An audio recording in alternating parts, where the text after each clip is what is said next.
And please join me in opening the meeting by saying the Pledge of Allegiance.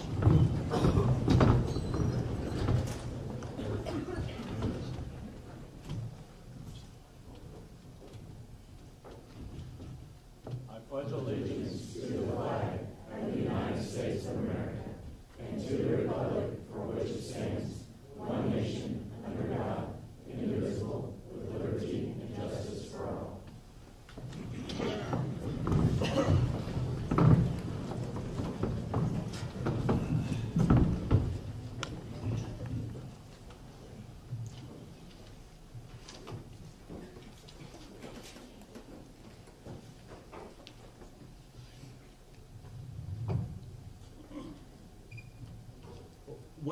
Welcome to North Posey. Tonight is our regular board meeting, but in addition to that, I should say our regular monthly board meeting, which is held the second Monday of each month. But this is a little special and exciting because it's a hearing. It's known as a 1028 hearing to inform the public details of the proposed projects. There are 3 projects being considered. And to hear from the public, to hear questions, and to hear opinions or testimony.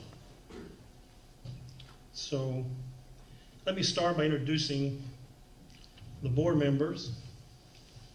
To my left is the board secretary, Amy Will.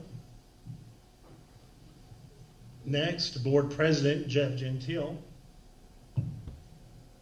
Gregory Schmidt, Brett Stock, and Vince Oakley. To my right is Superintendent Todd Camp and Assistant Superintendent Angela Wannemuller. The meeting will be conducted in 2 separate parts. The first part will be the hearing. Second part will be the regular board meeting. This is a 1028 hearing, and it's required by law because I'm going to quote from our Indiana Code. Pursuant to Indiana Code 20-26-7-37, before a school corporation may spend more than $1 million to build, repair, or alter a school building that will be financed by a lease or bonds, it must hold a public hearing at which explanations of the potential value of the project to the school corporation and community are given. I thought that last phrase was particularly applicable here, value of the projects to the school corporation and community. The 3 projects, or let me back up a little bit. There's also required to be a notice of this hearing, and that was done so in 2 papers, the Posey County News on February 26, 2019, and the Mount Vernon Democrat on February 27th, 2019. And proof of those publications are on file in the school office and submitted as part of the record tonight. Besides that, probably some of you have the articles on Facebook. So, of the 3 separate projects, we're calling them or titling the North Elementary School Project, the South Terrace Elementary School Project, and the North Posey High School Project. The purpose of this hearing tonight is twofold. 1, to inform the public, and 2, to hear from the public. As to the first, informing the public, we have the board's consultants here tonight to address the crowd. You know, project of this size, the board just simply doesn't act without guidance. The board receives guidance in terms of architectural input and design, and of course financial input as to how the project will be financed and the tax rate impact. So tonight, you're first going to hear from George Link, the project architect from VZ Parrott and Shoulders. Mr. Link will talk about the needs and the scope of each project.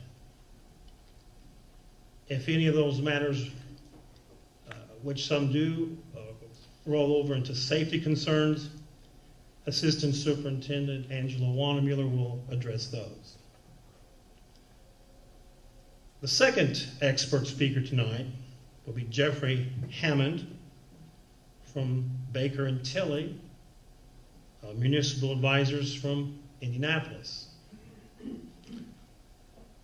Mr. Hammond will speak as to the financing and tax impact. We're glad we have a good crowd. If you desire to make any comment tonight, we ask that you, if you haven't already, sign the form or in the back of the room. It's not too late. We ask that comments be limited to 3 minutes. And we ask that during this hearing that you only speak about the projects and you limit your comments to the projects. And if you, at the conclusion of this 1028 hearing, the board will start its regular monthly meeting. And if you have a comment about a non-project matter, then you need to sign the speakers list for the regular meeting. During the regular meeting, we will not hear any comments or questions about the projects because that's what this hearing is for.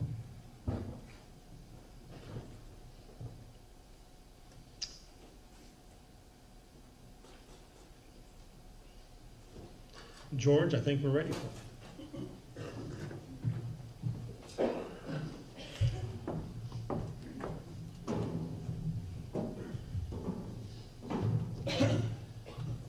Thank you. Everybody hear me okay? Okay. This is a process that actually started quite some time ago when Dr. Camp contacted me and wanted to take a look at some of the things that he felt needed to be accomplished here within the corporation. So over the last 6-7 months, we've been looking at a list. He asked me to put together a list and some budget numbers that he could look at. And the initial list that we put together actually exceeded $12 million in total construction costs. Tonight we're here to look at the 3 projects that we're going to be considering for the evening. And what we tried to do is focus on the things that would impact all of the students in the corporation in terms of facility usage and safety. So if we could go to the next slide.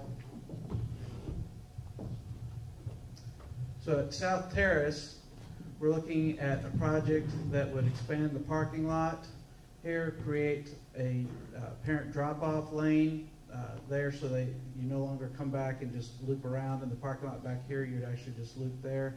We'd fence in the entire playground area as well as replace some outdated playground equipment and improve the fall surfaces within the playground areas, and then replace the antiquated phones and intercom system throughout the building. And we're going to look at renovating one of the classrooms into a STEM classroom. Next slide, please. At North Elementary, we're going to look at renovating a classroom for STEM program, replacing the phone and intercom system, but most importantly, creating a secured entrance. Currently, the office space is right here, and there's no way for them to physically come in contact with the visitors in the school building, similar to the way they do at the high school, where you have to go in, get buzzed in, go through the office, and then you're released into the school. So we're looking at pulling the office forward here at the front entrance, creating a secured entry, as well as providing some reworking the front entrance here to provide accessibility and visitor parking there at the front of the building. Go to the next slide, please. So here, is where we're taking the office. Visitors would come in where we currently are at the front entrance right here, but inside that vestibule, you'd have to be come into the office, check in with the office, and then be released out to the school. So we just basically moved the office to a more forward position so we can create that secured entrance. Next slide, please. Here at the junior senior high school, several projects that we're looking at, creating a secured entrance here at the junior high side of the project, and that at the end of that project we would basically have the same secured entrance at all of the facilities here in the corporation. Looking at renovating the project Lead the Way and art labs, adding air conditioning to the cafeteria kitchen, or the kitchen area on that. We're looking at addressing some of our Title IX concerns in the locker rooms by renovating some of the locker rooms and reconfiguring them to address the concerns for Title IX. And then outdoor, looking at resurfacing the track. Right now, I believe the track season's been canceled for the year because it's unusable. It's a safety hazard with the bubbling up that's occurred on the track surface. That's due to a drainage issue that's going on inside the field. We're looking at replacing the wood seats and footboards in the bleachers with aluminum seats and footboards, and then expanding the press box to both sides, creating an indoor practice facility where the tennis courts are right there, replacing the bleachers at the baseball field, and then creating a new turf surface on the inside of the track for to be used for soccer and football, or football and soccer, and that will also solve the drainage problem within the track as well for that. Is there anything that I haven't covered?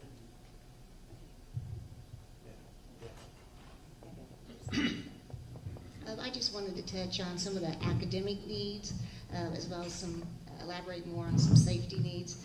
As far as the Stim Labs that George has been referring to, we're having a STEM initiative. That's science, technology, engineering, and math. As you well know, that this year we deployed Chromebooks K through 12.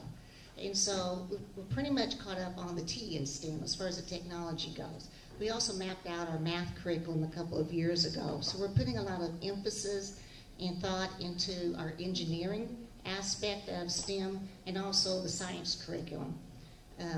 Gearing up for the 1920 school year, we're creating STEM Labs.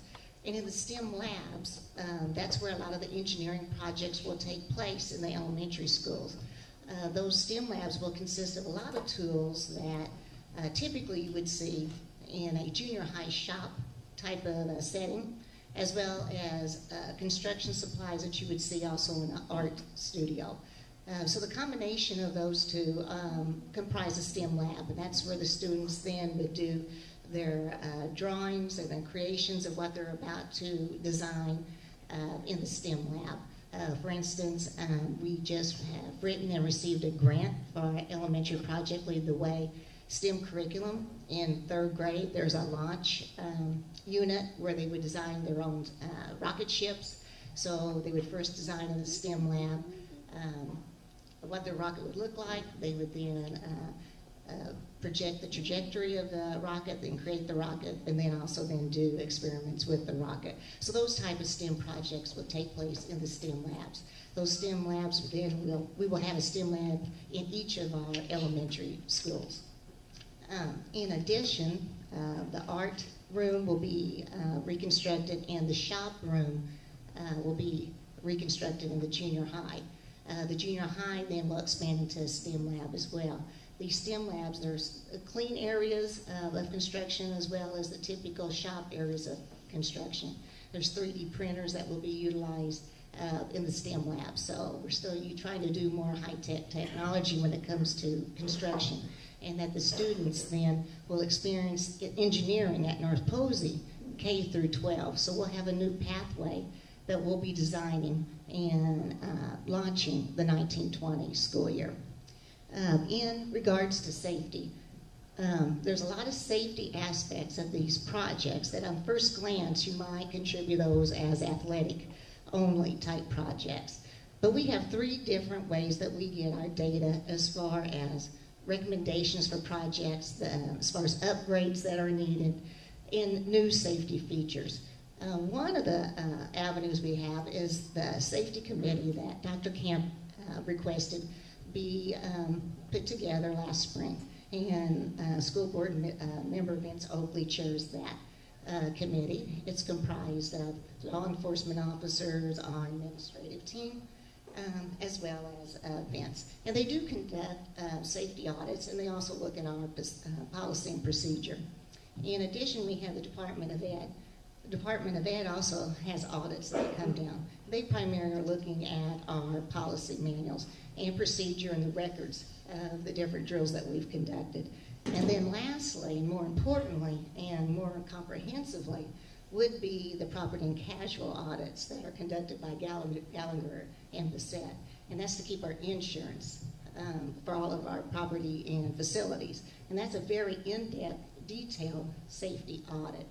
From active shooter to any way possible somebody could be injured on any of our properties. So whenever we're saying that the bleachers are not going to pass inspection, we're not talking about inspection by Vince's safety committee or by the Department of Ed. We're talking about the insurance company passing inspection, or that the track is now a safety concern, again, because of the bubble up and the safety feature. Again, as far as academics go, our dressing rooms are part of our PE programs as well. So if you look in total package of these proposed projects, 78% of the proposed projects right now are linked to academic and safety concerns. Just looking at 2019, for instance, if you take money that has been invested from our operations fund and from competitive grant writing, as well as these proposed bonds, we're in excess of $30 million for the 2019 school year.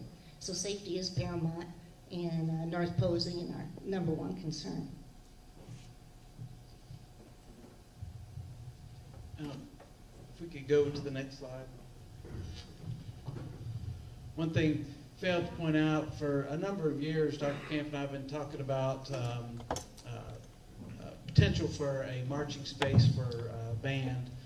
We've looked at parking lots, we've looked at all kinds of different options, but one thing that this new turf field will allow is a big increase in uses, almost 100-fold increase of use of this area, to where, you know, marching band can practice on here. You can basically run one group on while you're running the other group off the other side in terms of use. Where now with the grass field and the amount of maintenance and care that has to go into that, you're limited on your number of uses, and I believe that we've got some numbers in front of that. Not now. We'll do that. Oh, sorry. Right now, though, I'm going to turn it over to Jeff Hammond to talk about the financial impacts of the projects.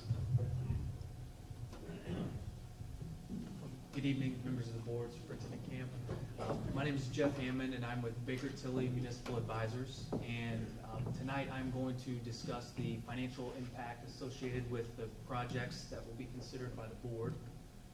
I've got a few slides that are on their way up here that will help make the information that I'm going to talk through a little more clear.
know, this would be a good time for someone to tell a joke, wouldn't it?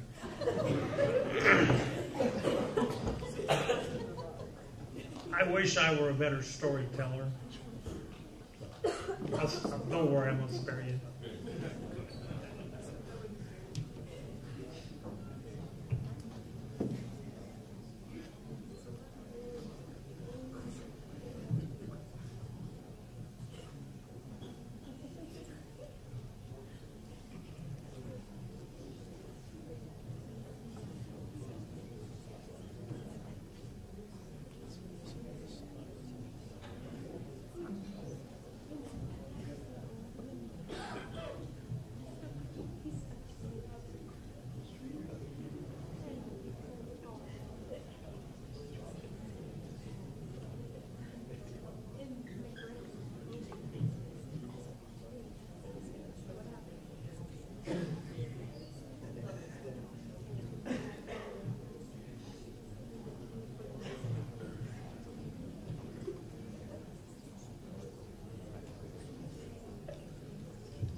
Well, while we're working to get these slides up, I can go ahead and talk through a few aspects of the projects to be considered. The first lovely slide I was going to share was kind of a picture of the bonds that the school corporation currently has outstanding.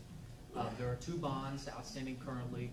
There are some refunding and improvement bonds that were issued in 2010 and a Series 2015 bond that was issued at that time. The current annual payments associated with both of those bonds are at about $950,000 per year. And they remain at that, they've been at that level since 2015 when those bonds were issued, and they will stay at that approximate level through 2024. Beginning in 2024, the payments for the 2010 refunding bonds drop off. They become fully repaid, and payments are cut in approximate half down to about $460,000 per year. That I always like to begin with a picture of kind of the current bonds that are outstanding, and then we can show how the proposed bonds can be repaid in a manner that sort of wraps around that and those payments. So, kind of a summary of the bonds that would fund the 3 projects being considered tonight. The total amount that would be bonded for would be $7.5 million. We are estimating that the total interest expense associated with that borrowing over the lifetime of the bonds would be just under $6 million, and it's $5,968,531. And note about that is that we are using very conservative interest rates. Okay. Hopefully this makes my talk much more interesting.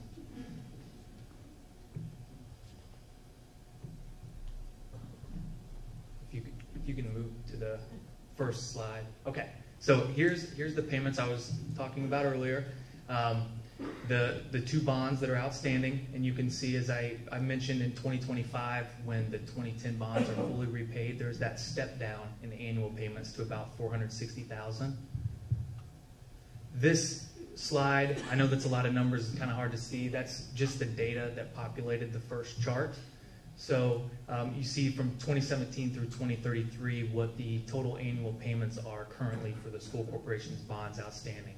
Again, it was at about $960,000 in 2017 through 2033 whenever the current bonds are fully repaid. The next slide I have here takes a look in the dark blue. Those are the 2 bonds that the school corporation currently has outstanding. and the light blue represents the $7.5 million bonds that would fund each of the 3 projects that the board is considering this evening. I wanted to note that beginning in 2020, that would be the first year in which payments on the 2019 bonds would become due. And we are estimating that the increase in payments associated with the 2019 bonds above where payments currently are would be $502,000. And that translates to an estimated tax rate impact based on the certified 2019 net assessed valuation of the school corporation of 9.85 cents. Again, you can see in 2025, the payments drop down to below where the increase would be in the first 5 years there, and remain at approximately the levels of current payments of the school corporation through 2038, when these bonds would be fully repaid. This slide here takes a look at each of the 3 projects and the proposed, or the borrowing amount of each project size. So we've got, for the North Posey Junior Senior High School project, the total project cost associated with that would be $5 million. The estimated incremental tax payment, so of that $502,000 that I mentioned, the amount associated with this project would be $334,667, and that translates to a tax rate impact of 6.57 cents. For the North Elementary School project, the amount, or the cost of that project would be $1.3 million. The estimated tax increase or incremental payment above where they currently are associated with that project would be $87,013, and the tax rate impact would be 1.71 cents. And then finally, with the South Terrace Elementary School project, the size would be $1,200,000. The incremental tax payment associated with that would be $80,320, and that translates to a tax rate impact of 1.58 cents. And I will mention briefly, I was getting into it a little bit when my slides weren't up, but built into these interest rate, built into these tax rate impacts and the annual payments associated with the bonds, we're taking where we feel interest rates are currently, and we're adding a full 1% to those interest rates. The idea behind that is to present both a very conservative estimate of what the tax rate impact could be, and to also allow for any fluctuations between now and the time that the bonds may be issued in the market. So we want to present a very conservative estimate of where really a do not exceed number in terms of those interest rates. Again, a lot of information on this slide here, but we are taking that estimated incremental tax rate impact that I mentioned, and we're showing a variety of market values of homes, also 1 acre of agricultural land, 100 acres of agricultural land, and a $100,000 valued commercial or rental property. We've applied, in the net assessed value column there, we've applied the 3 tax rate deductions that the state of Indiana allows property tax owners to take. And that is the standard deduction, which is the lesser of $45,000 or 60% of the home value. The supplemental homestead deduction, which takes into account that first deduction and then gives a property tax owner an additional 35% to deduct from their final net assessed value for tax purposes. And then we're also factoring in the $3,000 mortgage deduction. So whenever those deductions are applied, you get the numbers in the middle column. So we've also shown the median home value within the school corporation based on census data. That is $137,300. And whenever we apply the deductions available to taxpayers, it gets a net assessed value, or a value that the property taxes would be based off of $56,995. And then we've applied that incremental tax rate impact that I mentioned previously to each of those home values to arrive at what each project, each of the 3 projects, would cost per month. The next slide, which we'll get to in a minute, shows the same information but on a yearly basis. So just a few highlights. If you could go back to the monthly. A few highlights here. If we take the median home value within the school corporation, for the North Posey High School project, it would be $3.12 per month as a result of that additional $502,000 payment. For the North Posey Elementary School project, it would be $0.81 extra per month. And the South Terrace Elementary School project would be $0.75 or 75 cents per month. I'll also highlight for an acre of agricultural land, we are using the base assessed value for pay 2020 that the state determines of $1,560 per acre. And for each of the projects, I'll read through. For the North Posey High School project, it would be 9 cents per acre, 2 cents per acre for North Posey Elementary School, and South Terrace Elementary School project would be 2 cents per acre as well. The next slide here shows that same information, but on an annual basis. We like to provide it monthly because many property taxpayers have their taxes escrowed with their mortgage and they pay that monthly. But this paints a picture of what it would be on a yearly basis. So again, for that median home value, for the North Posey High School project, $37.45 per year. North Posey Elementary School project, $9.75. And the South Terrace Elementary School project, $9.01. For, again, the acre of agricultural land, North Posey High School, $1.02. North Posey Elementary School project, 27 cents, and for the South Terrace project, 25 cents. That concludes the information that I have available.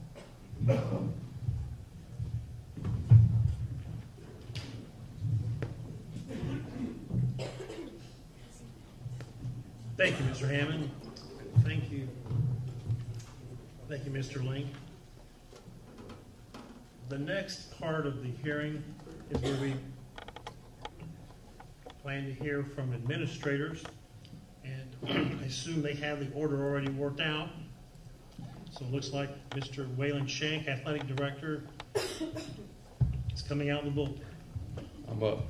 I'm Waylon Shank. I'm the Athletic Director here at North Posey High School. As our presenters have already shown and talked about, 78% of our projects that we're proposing tonight are for academic needs or safety needs. I'm here to talk about the rest of those projects and how that falls under athletics. My main focus tonight is going to be our outdoor facilities, the turf field, new track, and then that indoor practice facility that we've talked about. Like George mentioned earlier, we haven't completely canceled our track season, but us and our junior high have had to move all of our track meets away for the season because we do not have a track currently that's runnable. So we've had to do that. Unfortunately, our kids are still practicing on that. There's a couple lanes that they can use. It's not ideal, but it is a concern that we feel like needs to be addressed. To fix the track, we've talked about it, we've discussed it with Dr. Camp and the board. What we're looking at is we can resurface the track, which I know we've done several times in the past, but to actually fix it instead of putting a Band-Aid on a problem, we're going to need to tear out the football field, fix a drainage problem, then come back and resurface the track. To do that, we're looking at excess over $100,000. So now would be a great time to just move forward with the turf field, solve several problems at the time, and move forward, have a good track, have a good multi-purpose facility as far as the turf goes, and then also have an outdoor practice facility that will be indoors. There should be a slide up here. Yeah, ours worked up here. It's nice. If you look at what we're currently working with a grass field, these numbers were generated through pretty much a study that we did with how we're using our game field right now. Also contacting and meeting with Southridge High School, who's a similar-sized community, similar-sized school that we have, and also Brownstown High School, who also went to a turf field. What we're looking at up there is the hours of use that we currently have with the current surface, and then the projected hours of use that we would have if we went to a synthetic turf. I know a lot of concern, I think, out in the community that I've heard, and the feedback I've got is this turf football field. Well, it's not a turf football field. It's a synthetic turf, multi-use surface. I've been fortunate enough to work at a couple places that had turf. If you look at the hours of use right now that we're getting, you notice our physical education, they're not allowed on the football field. They're not allowed out there at all. Baseball, softball currently is not using it. Soccer's not using it. We limit the number of hours that we allow our junior high to use the football field. We limit the number of hours that our youth programs are allowed to use, even football.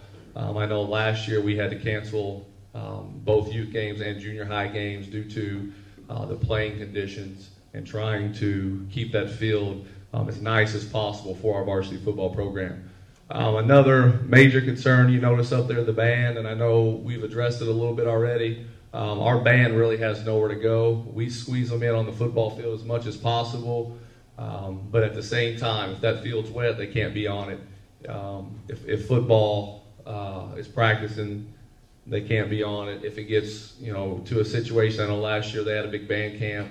After about 8 hours on the field, throughout that week we had to pull them off because they were wearing the field out prior to the season even starting. So we really have to limit use right now with our grass field. If you look at the synthetic turf field, and these numbers again are derived from talking to other schools that have them, similar enrollment size as us, and then also talking to our coaches and being at a school that had turf field, physical education is going to use that field more than anything. I was a PE teacher in a school in Evansville. Anytime it's warm outside, our PE teachers were out on that field, and I can see the same thing here. Talking to our PE teachers, they're excited about that opportunity to be out there. It's not going to hurt that field. They could be out there 24 hours a day, 7 days a week. It's not going to hurt the field. There is not a limited usage when you're talking about the synthetic turf. Baseball, softball, we have some student athletes here tonight that would like to speak. Talking to them, right now, if it rains, they're indoors. And when it rains in the spring, you've got softball indoors, you've got baseball indoors, you've got track indoors, you've got tennis indoors. There's nowhere to put them. Not to mention our off-season sporting teams who are trying to run their off-season conditioning and their off-season programs. It really bottles up what we have, and it limits what they can do. I know last year our softball team got outside one time prior to their first game due to weather concerns. This would solve that problem. If it's raining, they can still play on the turf. They can practice on the turf. With the outdoor hitting facility that we're looking at, they'll have somewhere to go as well. Soccer, we had to cancel a home soccer game this year because of the field conditions. If we will have our nice soccer field. We have one of the nicest soccer fields in the area. We host a sectional there. But at the same time, if the field is too wet, too muddy, we have to pull our kids off there. We've canceled games. We've canceled some youth games as well. Now we can take those games right to the turf field, and they can play their games there. You can go down the list. Junior high football, our youth programs will be a huge deal. I know my kids play in our local youth programs. Last year, my son had 0 baseball practices outside before his first game. It was just one of those weird springs where we just couldn't get on the fields because they were too muddy. The field turf will allow our kids, our youth programs, to be out there as well. Going back down through the band, this also solves a huge problem with our band. Right now, like I said, they either practice late at night once programs are done, but at nights where we have junior high football, they don't have a field to go to. We have varsity football or JV football, they don't have a field to go to. If it's raining, if it's wet, they don't have a field to go to. This solves that issue. And then I also put up there some community use. I know Relay for Life uses our current facility. I anticipate a lot more community use because this will be the community's stadium. So I wanted to put that up there to show this is not just a football field. This is not just for soccer, that all of our student athletes, all of our students are going to benefit from this, and I think the community in general is going to benefit from this. Down at the bottom, if you look at the total cost, right now we use that game field about 115 hours a year. If you look at the average cost over a 10-year period, that averages out to, it costs us almost $360 an hour to use our field. If we go to the synthetic turf, obviously there's a cost up front, but then it becomes pretty much maintenance free. And when you look at the number of hours we're going to have access to that, that gets that cost down to about $42 per hour when you're looking at how much we can use that field turf. Can't go to the next slide. Maybe. Next tab. There's another tab. Down at the bottom.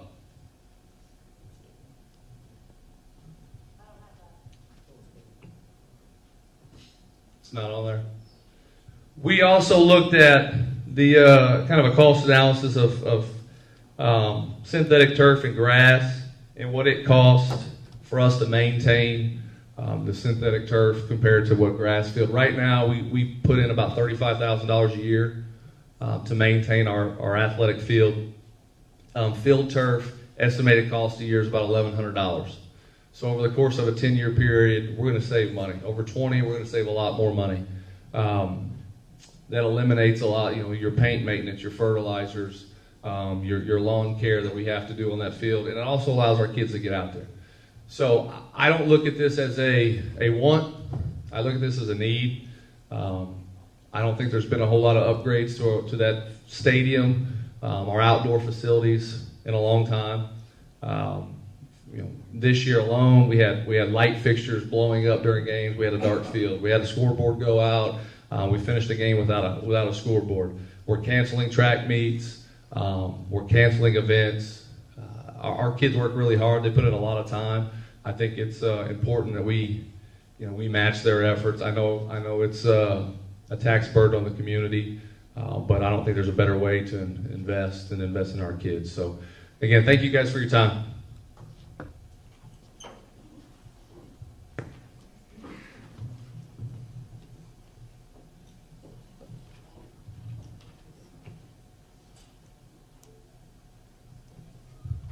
Hi there. I'm Shannon Mackman. I'm the principal at North Elementary, and I am going to talk about several of the projects that have been listed. I'm not 100% sure what the order is on the picture, so I'm going to try to keep up with it. First on our agenda is our office. Currently at North Elementary, if you visit us, whenever you come in, we have cameras at both of our entry doors, but the main entry door, we have a camera, and we have an intercom system that guests would buzz in, and someone in our office will then look at the camera and be able to see who it is and can then talk to the person there. Now, once we buzz that door open, the visitors can come in, and then they have free access to go anywhere in the building that they want. They don't come directly into our office. They come directly into our main hallway, which you can see right there, and then they can go left and enter the majority of the school there, or they could go right and enter our cafeteria and library and other classrooms. So the way it is right now, it is not a secure entry at all. So as George showed you earlier, what we are proposing is moving the office out to that exterior wall, and then allowing, whenever visitors come in, they would buzz in the same system, but then they would have to come into the office. We would, check their credentials if necessary and determine the reason for visit, and then we would allow them for access to the rest of the building. So hopefully that would give us first line of defense. Moving on from there, we are also, that's our foyer. Okay, our Stim Labs. Stim Labs are, just as Dr. Wannemuller mentioned earlier, the whole district is moving towards a STEM initiative. We are really focusing on our K-12 STEM and engineering curriculum. We are starting next year a Project Lead the Way program for our third graders next year in both elementary schools. And this space that we would like to convert these classrooms into STEM labs would allow for a place for teachers to be able to take their kids to do that.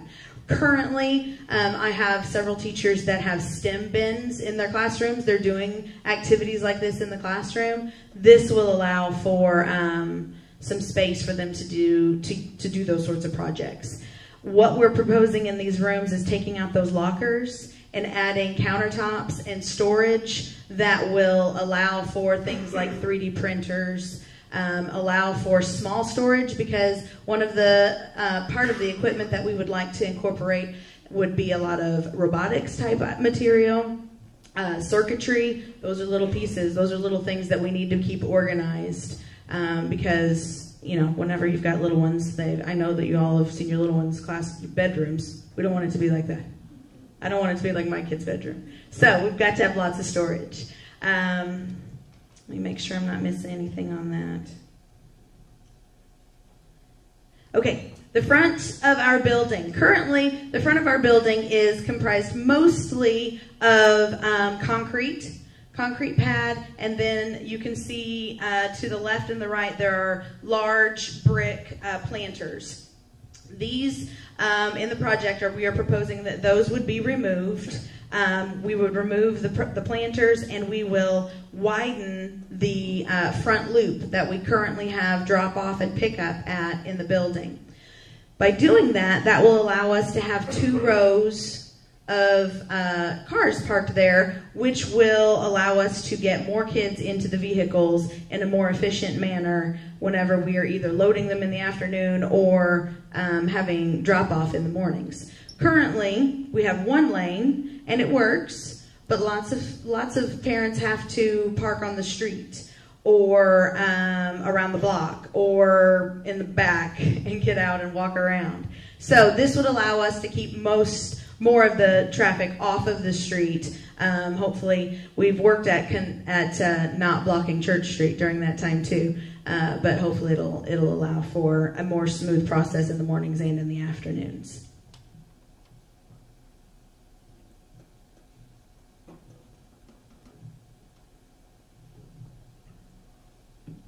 Okay, some of the concrete, you can see, this might not be the best picture, and it was raining when I took them, but you can see how the concrete, particularly there on the edge, that concrete's been there for a long time, and it's weathered lots of different snow removals.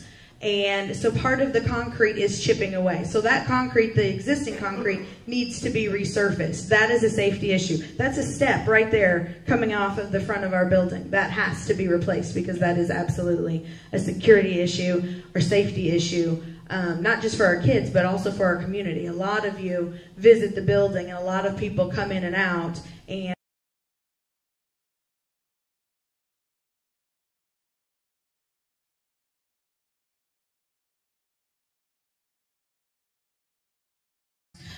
one of the things that George mentioned was phones and intercoms in the classrooms, updating those systems that we have. We do currently have intercoms in every classroom. We do not have phones currently. Adding phones to classrooms would be a huge security impact. It will allow teachers to have access to the office very quickly, access just to a phone very quickly, because teachers don't keep their cell phones on them right there. They can run over, or a student can run over to a phone if necessary that's located in the classroom.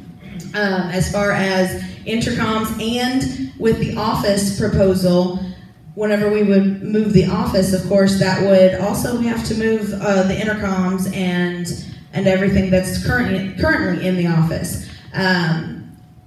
Currently, in order to use the intercom, we have one phone in our office, and I have to come out into the main office. When moving the office, we will be able to redo all of that and add intercom accessibility to more than just the main office. I can have it in my office, we can have it in the conference room, we can have it in the main office. That way, we just need one of those phones to be able to alert the rest of the school, and it's not just one phone that will allow us to alert everyone.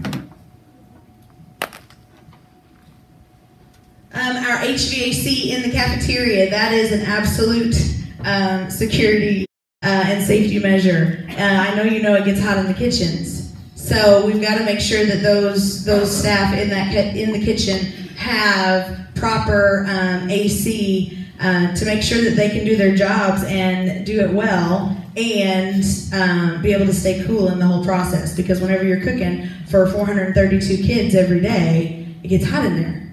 So they got to be able to keep cool. All right? A few last things. Interactive boards. We've had active boards in our classrooms, in just about all the classrooms in the whole district for a long time. It was a long process, I think, to get them all in there. They've been in there for a long time, but everything has a life expectancy, and some of those boards are starting to wear out on us. The bulbs, in order to replace bulbs, they are astronomical. It is ridiculous the price that it costs for a small little bulb to be able to fix those. So we are looking at more interactive boards. Also to be purchased for classrooms. This, along with the Chromebooks that the students are now using, it allows the students and the teacher to be able to cast to it and things, be able to use it. The kids, I can tell you that from observing in classrooms, the kids, whenever they use the Chromebooks, they love to be able to play games, to play Quizlet and Kahoot, the different things where they answer questions, or the teacher will create a quiz or a game, and the kids can answer questions about that, and it goes straight up there. They get just excited whenever they type your names and the names go up there. They love it. It's awesome. And so we need to make sure that we still have that available for our kids. So we would like to also be able to purchase some interactive boards to replace. Okay, I think that's all I have.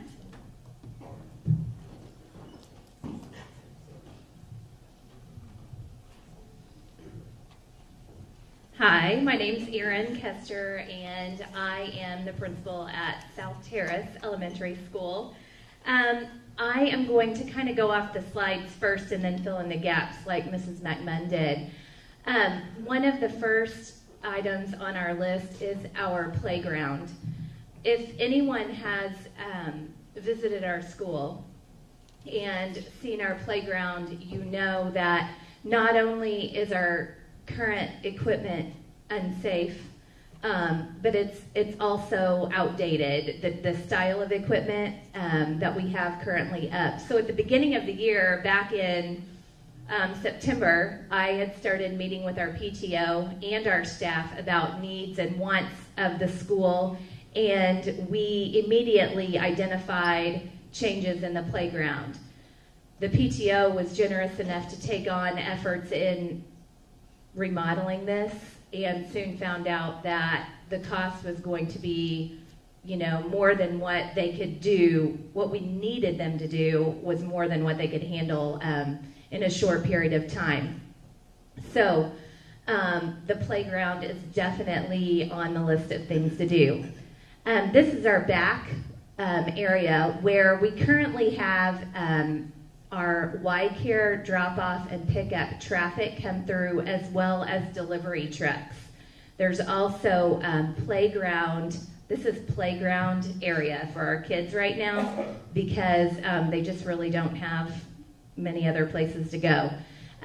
There is in the project an item to resurface the blacktop area and add some new safe surfacing for them to play on. So this is a blacktop area, and there are definitely cracks in it. That's a current basketball goal that looks nice. There's a slide.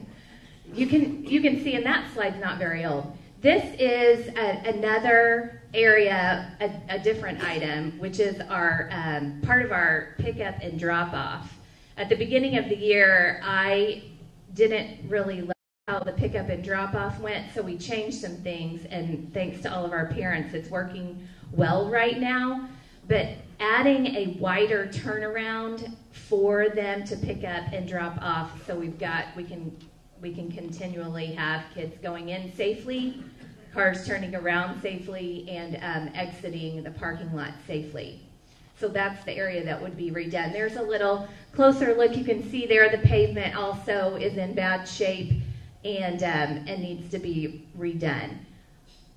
There's another piece of playground equipment. Underneath that slide is current safety surfacing that has been installed by the custodians. It's just pads for safety. It's the best that we can do right now, and in this bond project, we will be replacing all of the surfacing underneath the equipment so it's safe for the kids. That's the monkey bars that our primary kids currently play on, and the surfacing underneath that. In this same picture, I want to point out to you something else. Another item is the fencing around the playground area. If you notice, right behind that monkey bar area is a home. And I think it's a double-edged sword. We're blessed, and kind of it's a safety issue also that we're surrounded by homes. We have no fencing for our students. Just the other day, I had a student take off. He could run and almost got to the road, which is a major safety concern. This fencing will allow us to prevent that from happening, but also allow us just better supervision for the kids at recess time. So, they're a little more contained. They will have gates that can be opened and closed, but the fencing is definitely a need on the property. There's another piece of playground equipment. Here's the current condition of the pavement in the majority of the parking lot. So you can see that the repaving is needed. It's unsafe. There are cracks and holes in it that people have tripped on, and repaving that's necessary also. There's more. If you look at this is where this blacktop area is the only area the kids currently have to go out when it's wet. And this year we've tested that to the limit because it's been wet a lot. But you can see that out there on the basketball court there are major cracks and potholes basically that are forming on that surfacing. Let me make sure I hit on other things that are not in pictures. We also have a STEM room that's going in at South Terrace that I'm super excited about. Currently tonight I have two students here helping film this, and they are part of a Sling Studio production. We are now doing our announcements live in the morning for our student body, and the kids get to see those. It's totally student ran with the help of a really generous teacher. But the Sling Studio will also be housed in the STEM room. And if you guys know anything about how kids learn right now, they learn and need to keep up with technology faster than any of us do. So the equipment that Mrs. McMillan was talking about and the needs for what this room with 3D printers and engineering capabilities that we can provide for them so they're ready to go to the junior high and learn more, and then go to the high school in an already established Project Lead the Way program, and then be ready to go out in the workforce or college. We're just preparing them earlier, and they're ready for it. So we're doing a disservice to them by not putting the technology in their hands at an early age because they can handle it.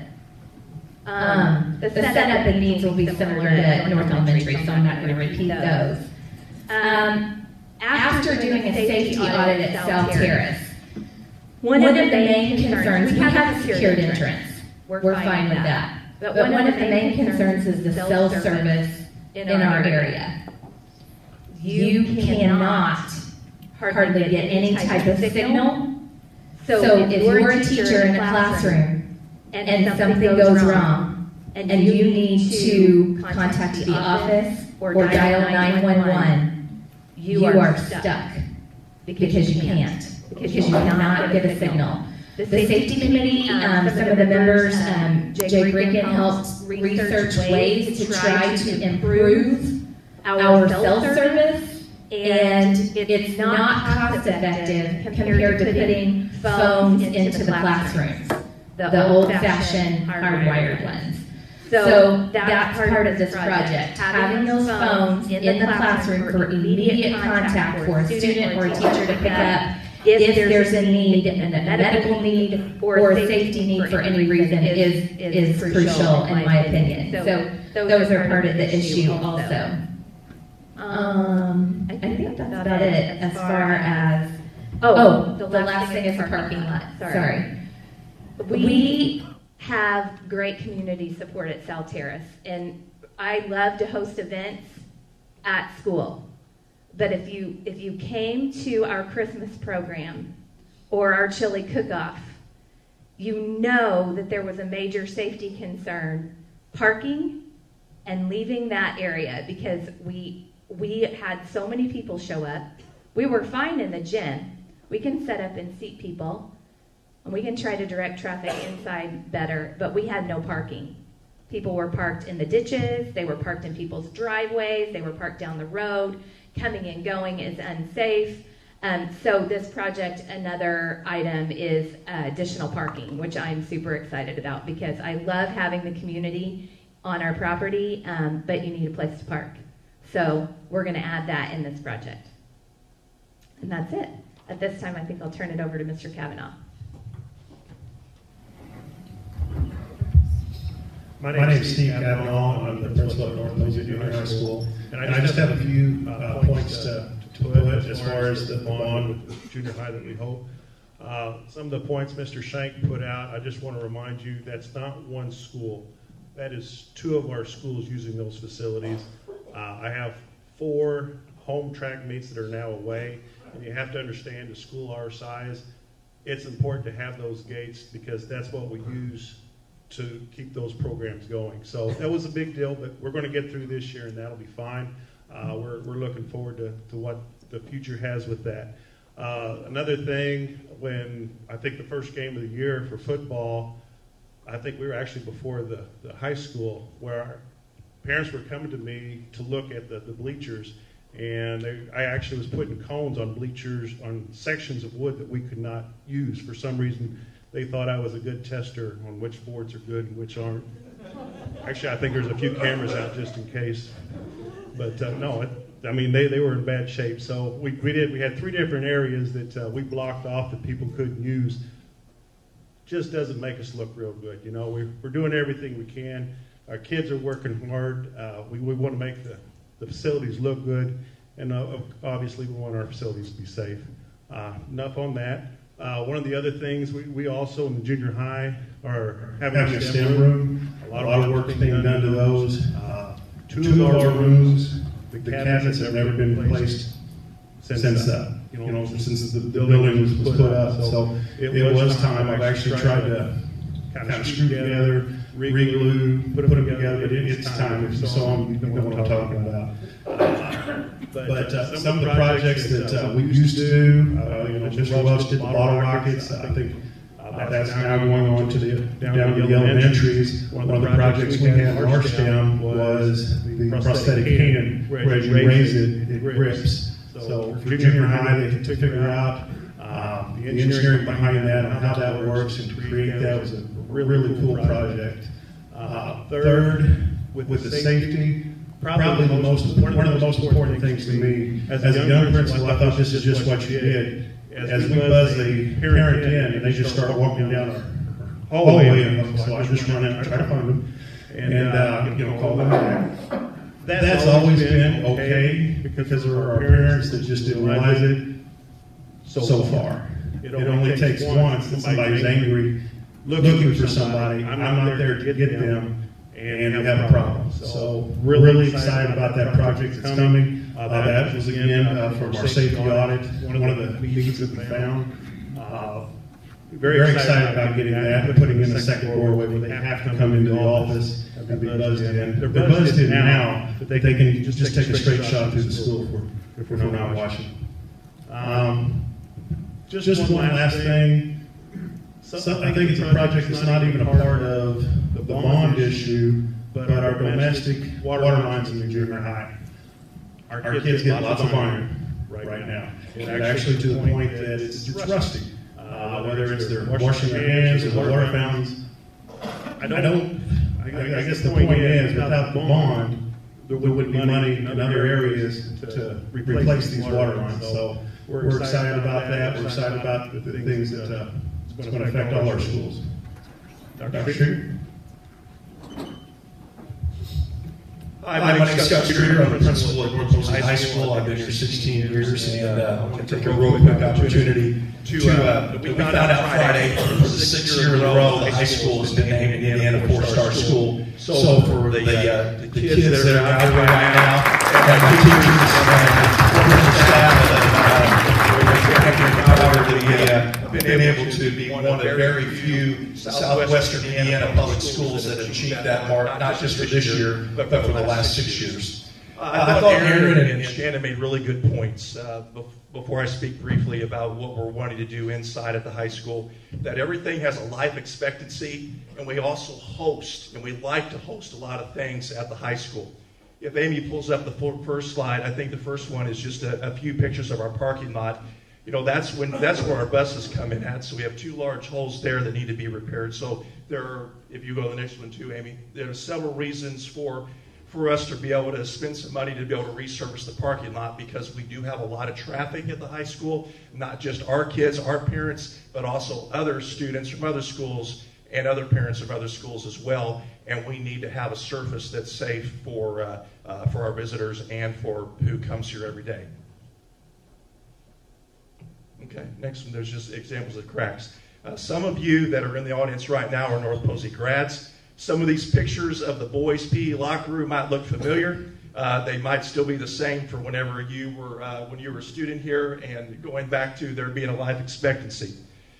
This has been a need or a request that I've had for the 16 years that I've been here, to try to do something with the PE locker rooms and also our athletes' locker rooms.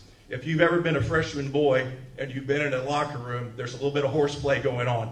And sometimes there might, be getting pushed around a little bit going up against the locker. And I would rather have a flat surface locker that a kid might go up against, as opposed to one with jagged edges and open doors and areas where someone could get really hurt. If you notice, you go back real quick, Amy, most of our padlocks are on small lockers.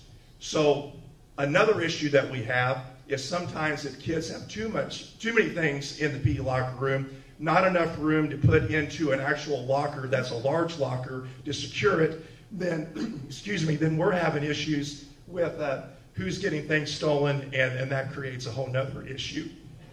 Excuse me, sorry. So that would be another need. The next picture is just a picture of one of the showers in the locker room where we host visiting schools for almost every single game that we have. And so part of, some of the ideas is to remodel those PE locker rooms where the boys have an exclusive PE locker room, and so do the girls. And then one thing that was really we didn't expect it, but Coach Shake and I got the opportunity this year to coach a little girls basketball, which was great. Our coach got sick, and so we both decided, hey, we better step up and help out.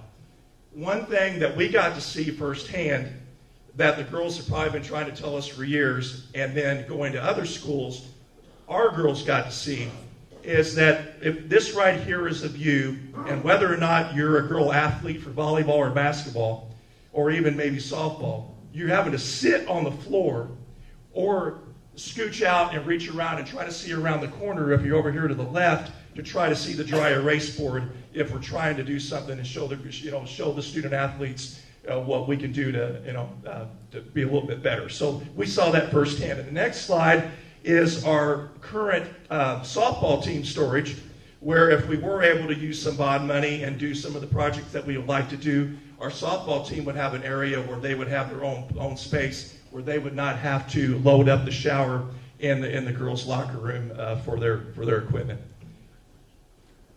And then right there, that is our current girls' PE locker room. That is also where any girls' team, volleyball or basketball, that is where they go for their visiting locker room. If you will notice, that is, we would like to have a better venue since we do so much hosting, that every time you come to North Posey, you look forward to coming here, and you know that you're going to go into a locker room or an area where you're able to utilize the space like you would if you were in your home school.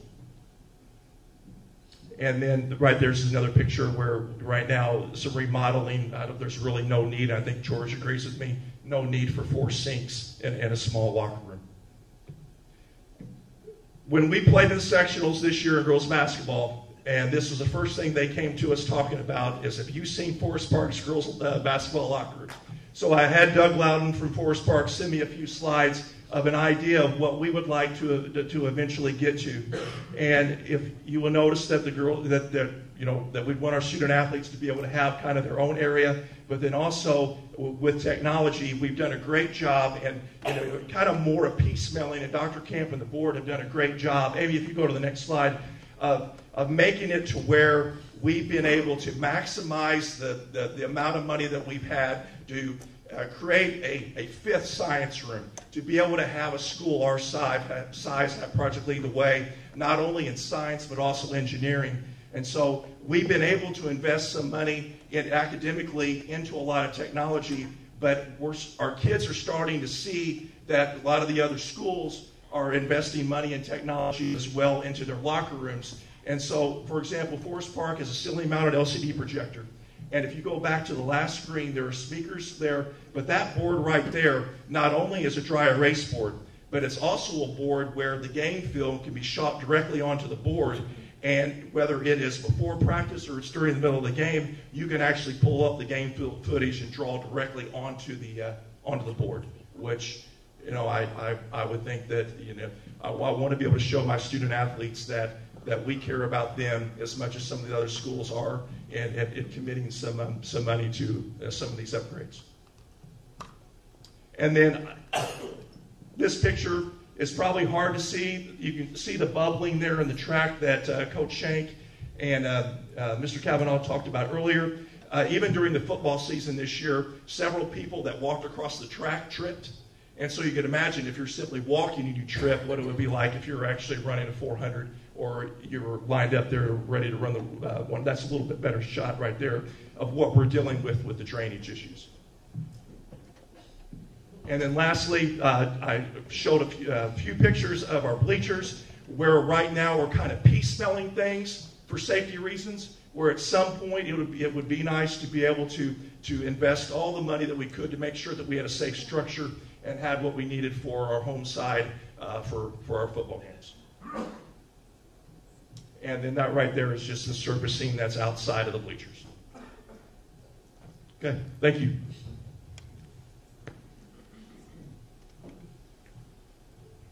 Thank you, all administrators. Moving on to the next portion of the meeting is public comment. There are 17 people signed up to speak, and if each takes 3 minutes, you know what that is. So let's try to keep it to 3 minutes and try to be concise. First is Tom Latham.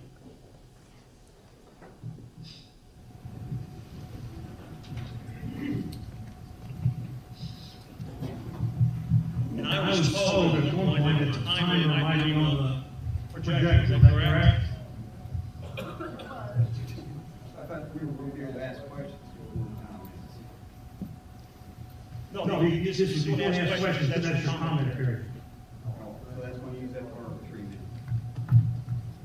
I didn't hear you. You can ask questions during your comment period. Okay.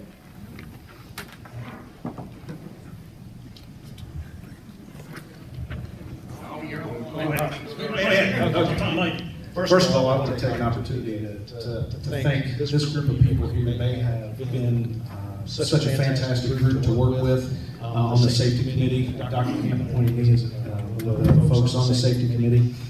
And I think it's very important that everybody know the role that they played and the significant role that they played in this year. It's helped us move along very well. A couple of questions that I've had come to me from some of the folks in the public are what type of security features are we, or is this board willing to take in efforts of ballistic proof glass, metal doors, those types of things with this new construction? Is that part of the specs? That's one of the questions that was given to me. And being obviously the sheriff of the county, I take security very serious, as we all do. There's no doubt in this room that everybody does, and it's very much of a concern. So I guess that is a statement or a question. And it's currently, we're looking at putting laminated glass in the doors, and that's if we do have an intruder, it's to slow them down. We're not looking at bulletproof glass. I don't know of a corporation yet in the state that's started to install bulletproof. They're all going to laminated glass with the idea of trying to slow them down to give the emergency responders more response time to get to the facilities. If I may, what company of glass is it? Or expected out here? We haven't expected that yet. Okay. I strongly encourage not going with Global. I've already replaced 5 panels of glass in our jail. That's from plastic cups and flip flops. So, strongly encourage not to go with Global.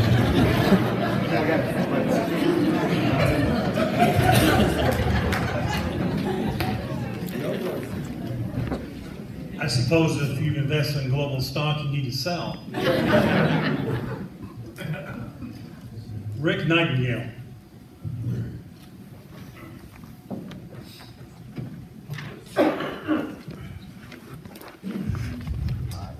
I appreciate your time. I want to say this is what was needed prior to last meeting.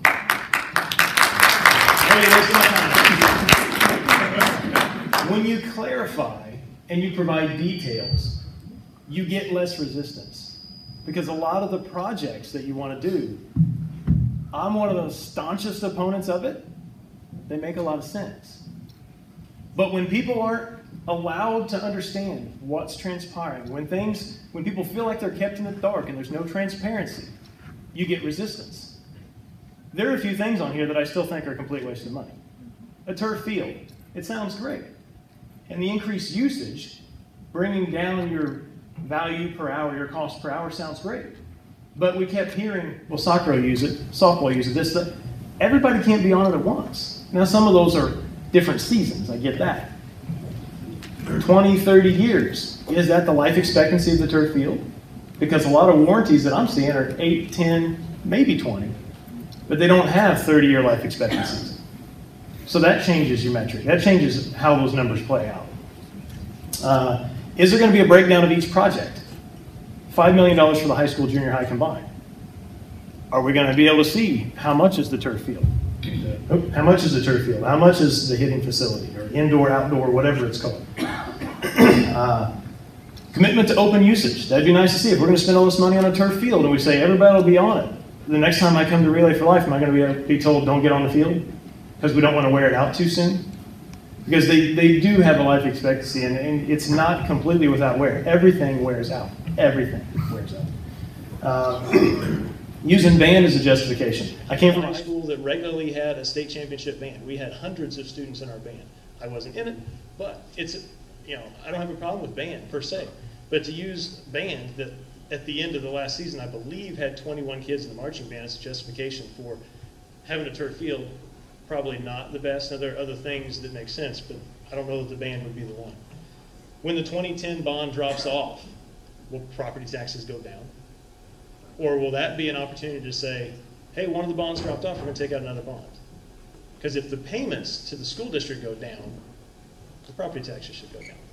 But I think that's people's fears, that once we've got it on there and we have that money coming in, it's hard to get rid of it. It's hard to let that revenue stream go. I was going to bring green eggs and ham and read it, but I don't think anybody get that joke. I appreciate your time. I appreciate the additional information. I just wish that it would have been done up front. And Jeff, I appreciate you reaching out to me after last meeting. That wasn't necessary, or you didn't have to do that. I appreciate you reaching out.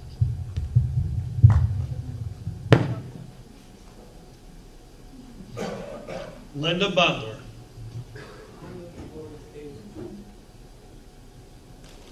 Steve Butler.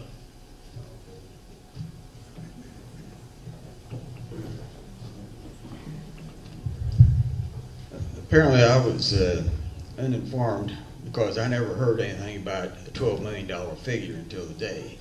That's just watching the last meeting on YouTube and reading the minutes first. The only figures I ever heard was $7.5 million.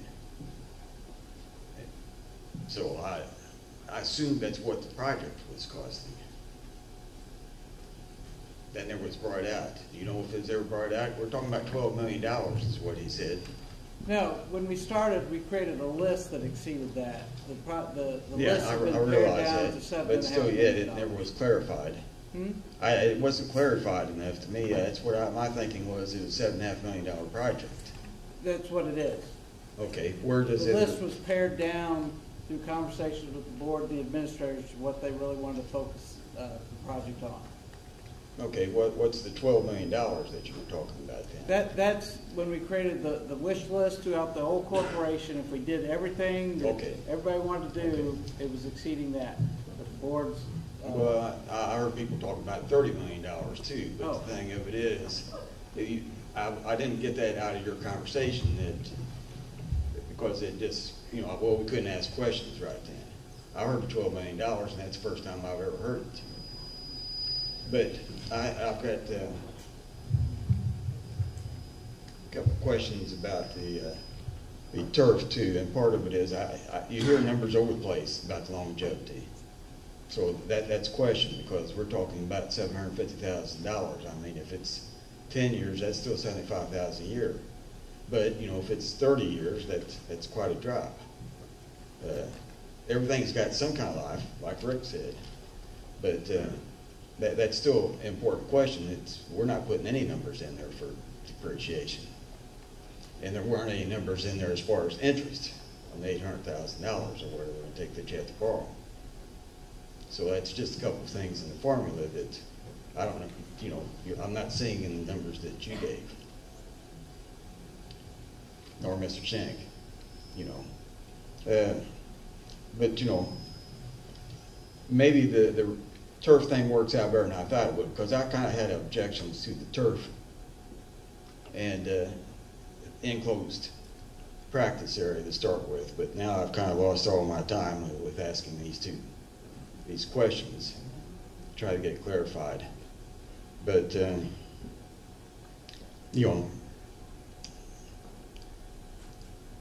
that's about it, I guess. I don't know.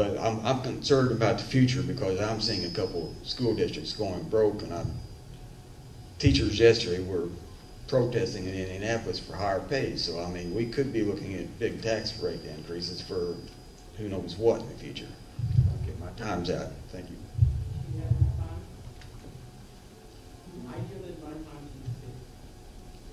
I think you said you're done, right? Yeah.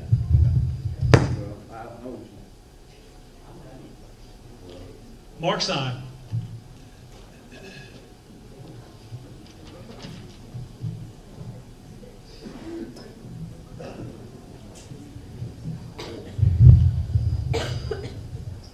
I do agree that the future of our youth is very important to this community. And I do agree that we do have a lot of education to offer the kids of our community as well.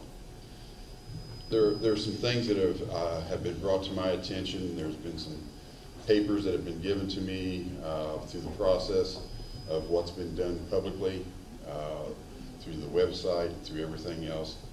And I guess I've taken some of that to Indianapolis, and I've asked some of the experts. I guess some of the people from the Coates grounding crew say that the $1,100 is not going to cover that for what maintenance it takes every year. So that's one of the things that, and we've got another school, two other school corporations that have had the turf donated. Why can't we look for something like that as well to offset this, instead of having the taxpayers pay for it? The other thing is that I feel that you haven't given us a true list of what the priorities are. You haven't listed the dollar amount. You haven't listed which ones are the top priorities, which ones will fall off if there is money that's not available through the cost of doing the bond or whatever. I think the public needs to know what those are, what those costs are, what the priorities are as well. And like I said, I took some of this as well on the financial part of it to the experts, what I want to call experts in Indianapolis as well, and asked them what they thought and what they see. They came back with their opinion is that the spirit of the law or the law itself has not been adhered to. That is a concern that they have in section IC 6-1.1-20-3.1, column 10, section C. I'll repeat that for you, Mr. Bender, again. IC 6.1.1-20-3.1, column 10, section C. They feel that that has not been met, that it has not been fulfilled for the public, and I guess that we are looking into it as well to consider whatever you decide to do. But I guess what I'm asking for you to do, and I'm talking to the school board here, I'm asking for you to table this motion until those legal issues can be addressed and or the public issues as well. So that is what I'm asking for you to do. Thank you.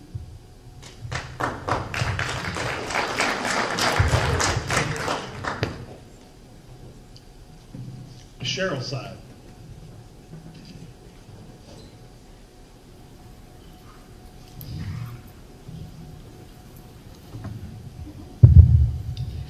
Good evening. My name is Cheryl Seib, and I live in the North Elementary School District. My husband, Mark, who you just heard from, is a graduate of North Posey. Our two daughters are graduates of North Posey. They were both three-sport athletes. I think it is safe to say I have spent a lot of time in your gyms and on your bleachers. We support North Posey athletics, but more importantly, we support North Posey academics. Our daughters went from North Posey to four-year colleges and graduated with degrees in secondary education, history, English, and women's studies, and a degree in public relations and human resources. They are both happily successful in their chosen careers. I think they are representative of many North Posey grads. Students have left North Posey to pursue careers in business, accounting, education, medicine, law, veterinary medicine, pharmacy, blue-collar jobs, homemaking, agribusiness, etc. These jobs did not result from playing sports, but rather from a well-rounded education enhanced by caring, dedicated, undercompensated teachers. Very few graduates go on to play Division I ball, which may or may not lead to a professional sport career. On the flip side, lots of graduates go on to pursue college or careers that will provide a stable living wage that lasts a lifetime. We need to get back to what should be the focus of a school's duty, providing an education, plain and simple. In all the 15 years of following my children through North Posey, did I ever hear anyone say they enrolled their child at North Posey because of athletics? It was always the academics that made North Posey stand out. We do not need a nearly $1 million football field or an indoor practice facility. We need adequate classrooms, not overcrowded with 28 students per teacher, as we have at North Elementary. We need school roofs that don't leak. We need expanded curricula that prepares our children for the future. We need teachers who are paid a decent living wage, not a paycheck-to-paycheck wage. We need classrooms that have the equipment needed to teach our children. We need safe schools that protect our children from possible intruders. We are a small agricultural community that is hurting right now from a 4-year downtrend in commodity prices and a tariff war with China. Those acres cannot withstand a tax hike at this time, especially when the old bonds are years away from expiring. Need to update classrooms, add teachers, replace books, provide needed safety measures? Yes, by all means, forge ahead. Put in athletic equipment that benefits few students but makes you, the school board, look good. Put you right up there with Gibson Southern or Mount Vernon? No. Plus, you forget to tell people that those schools are getting their athletic niceties donated, not by taxing property owners. My daughter ran track for 3 years. There were never more than 4 home track meets per year. Mrs. Yes, Seib, they do need, I will finish and you will listen. Yes, they need a track to practice on and host meets on. How much longer but do you want to go, I Cheryl? consider this a priority? A paragraph. No. It isn't like we are filling the bleachers with spectators and losing great potential earnings by having a top-notch track. I will always be a North Posey supporter. I was an educator for 27 years. Education is important. Heck, I even substitute taught for North Posey for 15 years. I support education. I support North Posey. I cannot support this $7.5 million bond being used primarily for athletic purposes.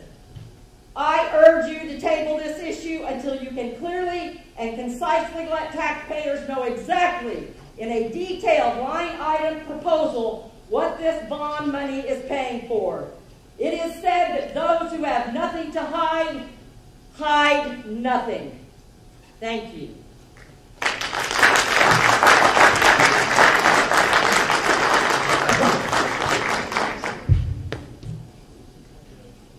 Emily Abernathy? You want?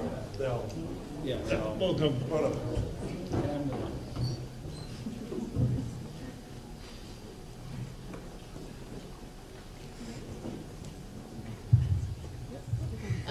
I'm Haley Wilson. I've played basketball and volleyball for 3 years here, and I would just like to say that I'm in favor for these projects because every time I go on the road, I am playing in a better facility than I am at home, and frankly, I find it kind of embarrassing when other schools have to come to our facilities that are very outdated, and that it's time for a remodel. My name's Emily Fortune. I'm a 3-sport athlete. I play softball, volleyball, and basketball. I'm also very heavy in academics. I'm a tier member of the English academic team, and I have a 4.0. So I'm heavily for these projects because not only will it help my athletic career, but my academic career is going to just skyrocket as well. When I go to other locker rooms, they have functioning showers, and right now our showers, after I'm in strength, I can't take a shower because it's being used as a storage facility. And I just feel dirty, and we really need to look at that and get our showers updated. Hi, I'm Emily Abernathy. I'm also a 3-year player for volleyball and softball. And with the new outdoor indoor facility, I think it would really be helpful and purposeful because right now with baseball and softball, when it's raining or it's we can't go outside, we have to split the gym time. And so like baseball will have to go after school and then softball will go later or vice versa. And the gym floors are slick. We can't throw pop flies. I think that outdoor facility would do us well. Hello, my name is Brooke Coleman, and I'm in favor of this. I am a 3-sport athlete, and I am representing the track team. As Shank said, the track is very outdated. There are so many bubbles. In fact, I fell today, and I know my friend Kenny Devine falls almost every day. and this isn't just because she's clumsy. It's because there are so many bubbles. We had to move all our track meets away, and it's quite embarrassing. Last year, we had people come up to us, and they would tell us how bad our track was, and I wanted to stand up for North Posey, but I couldn't because it was so dangerous, and we fall all the time. And it's not just the runners. It's the high jump pit. They can't practice like everyone else because it's so outdated. There's so many bubbles, they fall when they run. Hi, I'm Kennedy Devine, and I'm going to represent soccer, and I'm a two-year athlete here, and I play soccer and I run track. And along with what Brooke said, I agree for that. And it is hard when we have home games. They will get canceled because of the rain. And with the turf field, I've been to several different other schools to where our games will get moved onto the turf field, so we are allowed to play.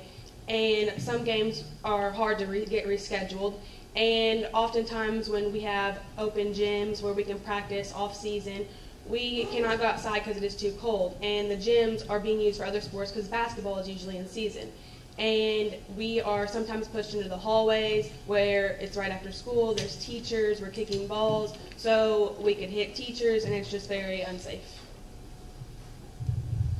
Hi, I'm Johnson Kester, and I'm representing football, and I've played football, basketball, and baseball for 3 years now at the high school. And throughout my football career, I've been up through the youth league, and there's been many games and practices canceled because of the field conditions. And the pictures didn't show the football locker room, which is even worse than the school's locker rooms, in my opinion. All we have is boards and metal bars for our lockers. We don't even have lockers back there. And I'm in favor of this project. I forgot one thing. The difference between the boys' locker room and the girls' locker room is significant, and it's obviously outdated from when that was acceptable. And in this day and age, that's not acceptable, and that's something that needs to be changed.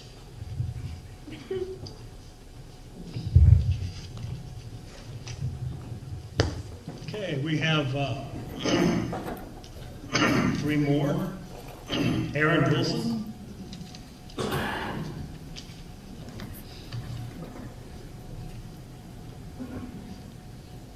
Excuse me, formal. I just want to, real quickly, I don't have a whole lot to say, but I just want to thank the school board, because just like everybody else in this room, you're going to have to pay these taxes. You have properties. You guys do a lot, and I know how hard it is sometimes to make hard, difficult decisions when it comes to taxes. But I just want to say, there's people in this room that talk about a waste of money or that we're wasting money here, we're wasting money there. Well, let me tell you a story about a school that I went to that is no longer in existence. Talk about a waste of money. That's a waste of money, folks. It just sold for $125,000 total for the whole shebang, because they didn't invest in the future. And you got to invest. You got to invest in these kids. These kids are important. They're the future of this community. They're the ones that are going to come back here eventually and raise families here. And if we don't give them the equipment and the facilities that they need and deserve, they're not going to come back. So, if you want to talk about wasting money, we know a lot about that in New Harmony. We wasted a lot of money for a lot of years, and that investment is completely gone. So, that's all I got to say.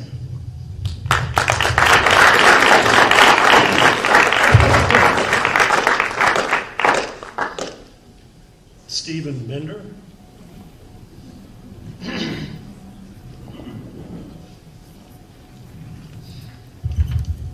Thank you. I guess the main purpose of the Metropolitan School District of North Posey is the education of our children, and that takes money, and it takes a lot of it. I'm not opposed to this $7.5 million bond. I just want it spent in the best manner possible. As you know, I served several terms on the school board, and I'm aware of the wish list that the educators and teachers and faculty and everyone gave for that. I am questioning the due diligence that may have been looked at this current list. I remember repeated requests for a maintenance facility for our staff here to work on equipment, store lawnmowers and so forth. And that was considered possibly because they were using, and still do, the ag room for their purposes. I know there had been plans drawn up for an ag room.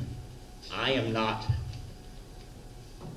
asking for a new ag room. I'm just thinking that there's a possibility that there would be a better use of funds than putting a turf, an artificial or synthetic football field down. I've done a decent amount of research on turf football fields, artificial. I keep saying turf, it's artificial. It looks like the current life expectancy is no more than 10 years. I don't think there's any manufacturer that will warranty one for more than 8. The studies Mr. Shank showed about usage, that there's some flaws in that. You had 870 hours of PE a year. I don't, what, is there 180 days of school? That's like 5 hours a day, every day that school's in, that you're going to use it for PE. Let's get the facts closer to right. There's cost involved in brushing it. There's cost involved in replacing parts of it that get damaged. There's a water expense. I understand that turf football fields on a 93 outside, sunshine, and the football field will be 180 degrees. Bill's telling me I'm out of time. I just want to say one thing. I did a non-scientific questionnaire of people in the community. I asked 11 people, pretty much at random, what their opinion was of an artificial turf field. I had one person that was in favor of it. There were 10 against it. And the one that said he would be in favor of it is he'd heard that it was going to be donated. Thank you.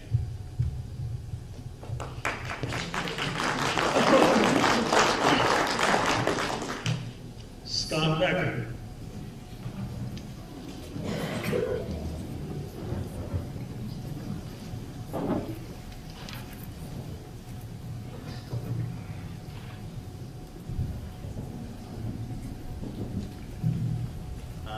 I'm Scott Becker.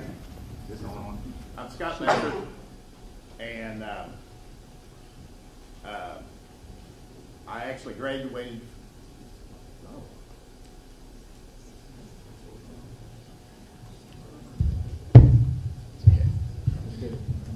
I'm Scott Becker, and I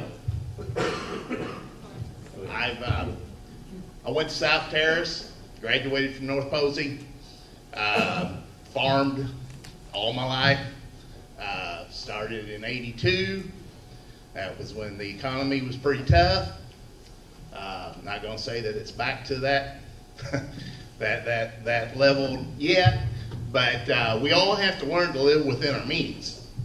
And I'm not saying that a lot of these projects actually need to be done. I'm impressed with a lot of these projects, but I'm like a lot of these other people.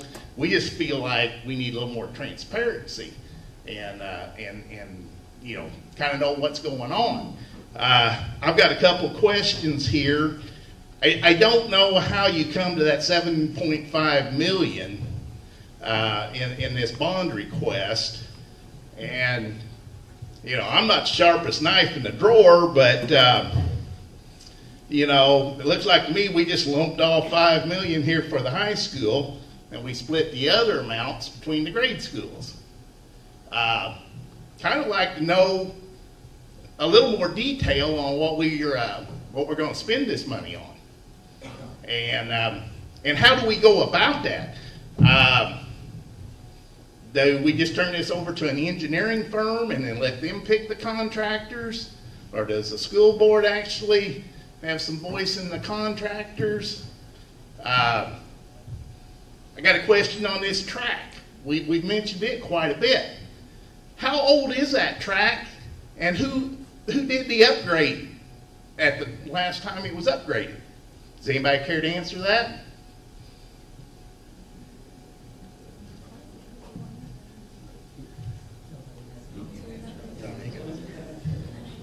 The track was redone about when Steve Bender was on the board, and then we updated it about 4 years ago, and then we have the water problem with the football field that came after that tore it up this time. Hey, I'm chairman of the county drainage board, and don't tell me that drainage problem was created after that track was put in. If there was a drainage problem on that football field, it was there before the track was put in, and it should have been addressed at that time. It may have been, but every time you put sand on the field, it builds it up, and over time, it has created the problem. It's gotten the ground much higher than the track, and the water is just running across the track, causing the problem. Well, it looks like to me there's probably some other possible ways to fix that. But, you know, I think transparency is just a big issue here. And, you know, the more transparent we can be, I think the easier it makes the rest of us feel. So I'm out of time, so I'll ask my other question a little bit later. Joseph Knight.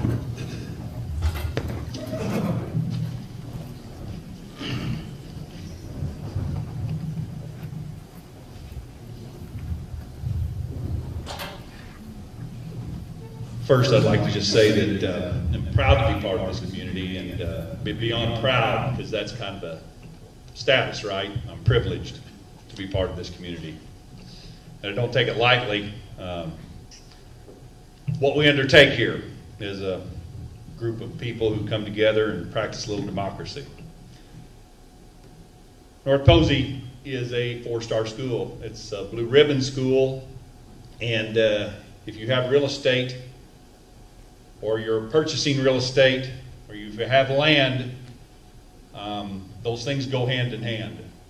There are school systems throughout this state who didn't plan ahead and suffered some of the consequences of that.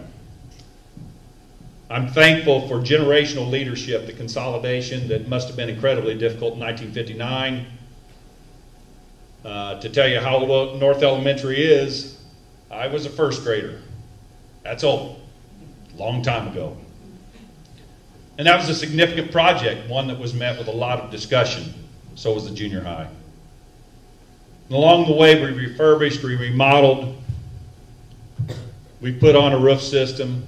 Steve, you remember when there wasn't much money at all, HVAC systems. We knew no names were going on gold plaques, but we were going to fix up the old girl. And we squeezed a lot out of the old girl. I had an old timer tell me recently, the only problem I have with this is a little more communication, and we should have done it 2 or 3 years ago. We choose to live here. We choose to live here because there's great teachers, great administrators, parents, supportive business, and agriculture community.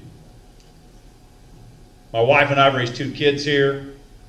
Thanks to Miss Kester and several other folks. One of them has her doctorate in physical therapy. The other one's heading to med school.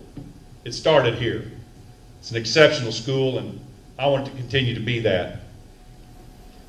I want to talk about the importance of continued investment, not just athletics, infrastructure, safety, technology that we will have to keep up with if these young people are to have a chance. And I think we've made a couple $1 million investment in Chromebooks, if I remember right. When I come through the gates out here, it's a place to gather as a community. I don't see it as a football field at all. I see it as a place for all kinds of things. It's a place for Relay for Life. It's a place for Field of Dreams. And we were a top band institution for a long time. Youth programs.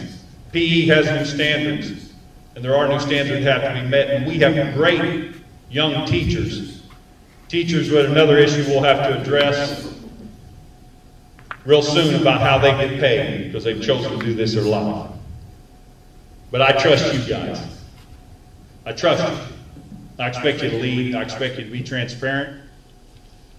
Mostly I expect you to execute because you're up there to serve us and to get good done for the future generations. And I thank you very much.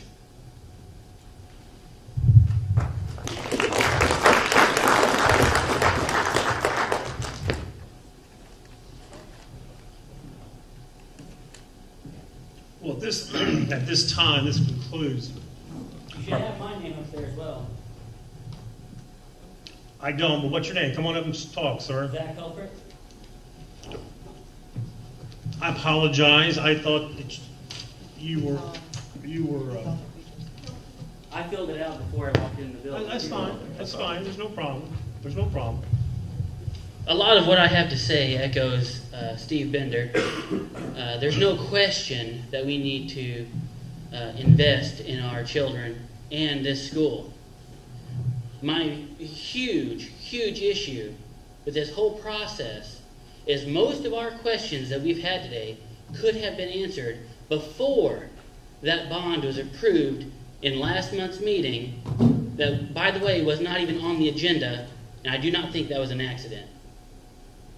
The transparency of the school board, I would say, is questionable at best by most of them.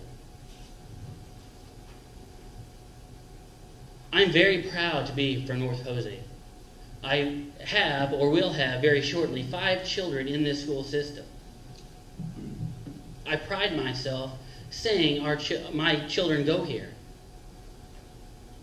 But like a lot of other parents, I feel like $7.5 million can be spent a little more wisely than an artificial turf football field and an indoor practice facility, which maybe I'm ignorant of that, but it seems to me we have 2 indoor practice facilities attached to this building called the new and the old gym. Granted, they may not be every single use that the new facility would be. We don't know that because none of those details have been given to us. A previous speaker said, the more details you can give to us would be a lot less resistance. Most parents here are in the same mindset that we want the best for our children. But when we're only given limited information most people witnessed that last school board meeting on the YouTube channel. Most people didn't realize there was a bond going to be even voted on. That's a huge problem. We're talking about $7.5 million, and most people didn't even know that was happening. It's a great opportunity that we had to rally the community and get behind this, and it was mishandled. Thank you.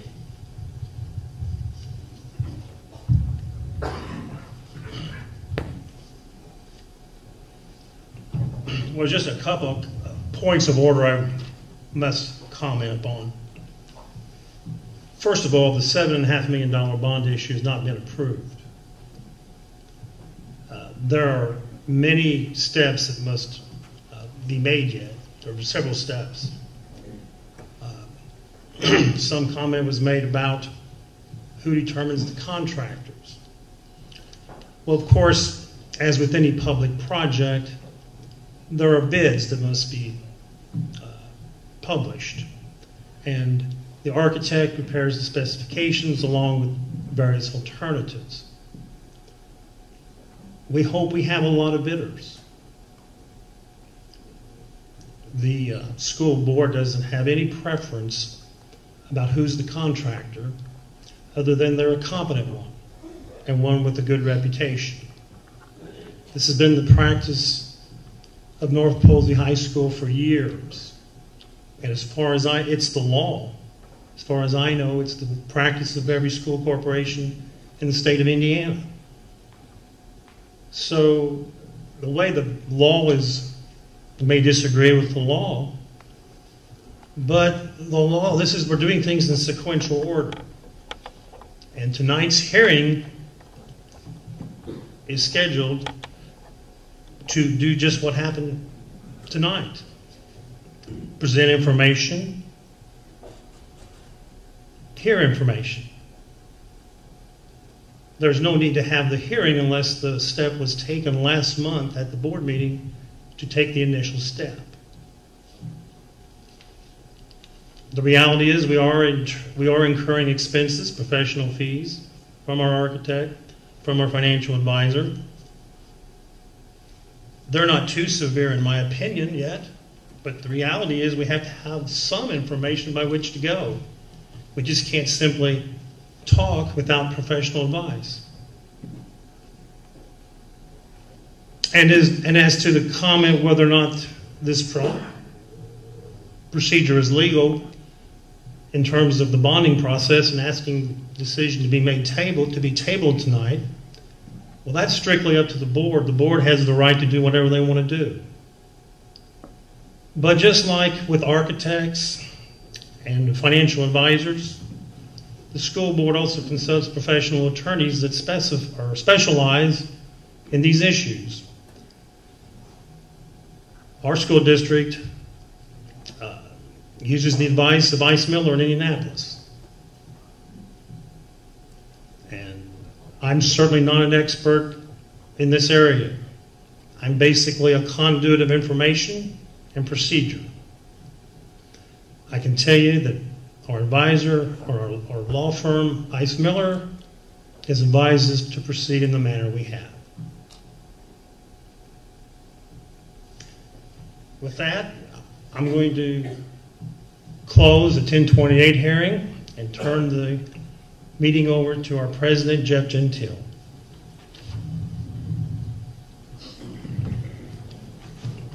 All right, thank you, Mr. Bender. We'll continue with our regular scheduled monthly meeting, and the first item on the agenda to do so is the patron's concern. And we have two. Mr.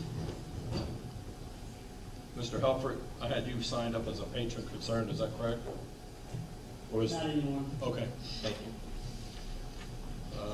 The other one would be Scott Becker. Yes. I've just got a question I'd like a little clarification on. We have a mic, or I think everybody can hear me.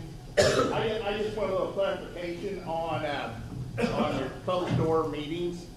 What is permitted to be discussed and what cannot be discussed at a closed door meeting? Bill, if you can answer that. The Indiana Code covers that topic. Could you explain that to me? Because I'm not the sharpest knife in the drawer now. Well, you don't have to be a knife. But, I don't have the... Well, I'm on other public boards, and that is one thing we got to be really careful of, because we've been warned more than once or twice that we got to watch what we're doing, and we can't have closed door meetings. And I don't know why the school board has closed door meetings when the commissioners can't, the council can't, some of the other boards in the county can't. What gives the right to the? I can understand if it's an employee, a teacher situation or something, but I kind of know a little bit about closed door meetings.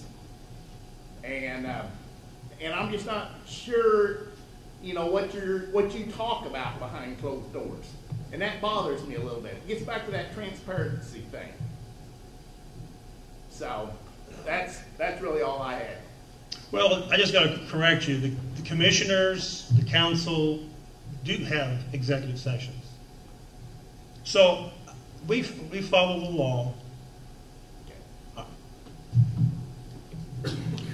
Rick Nightingale. Yeah, I don't need the microphone either. I don't know that I really need to say a whole lot, but it really goes back to the process, and I touched on that. I wasn't sure which session I was supposed to sign for, whether it was a project session or a process session.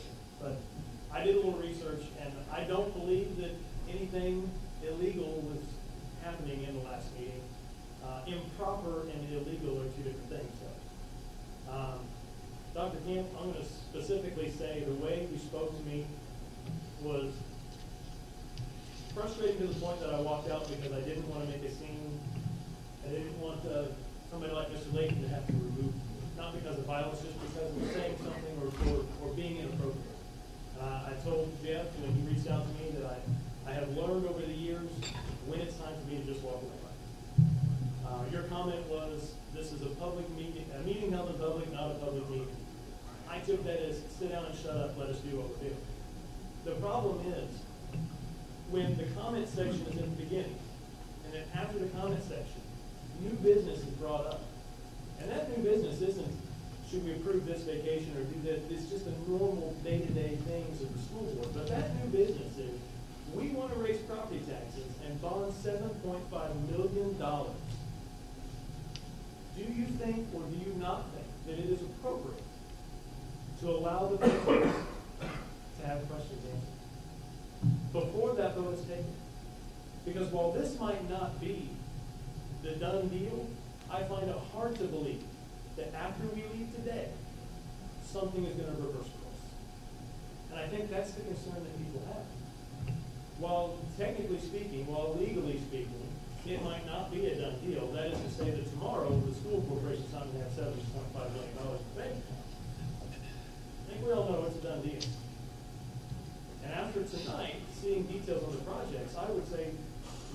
90% of the projects, everyone is completely cool with.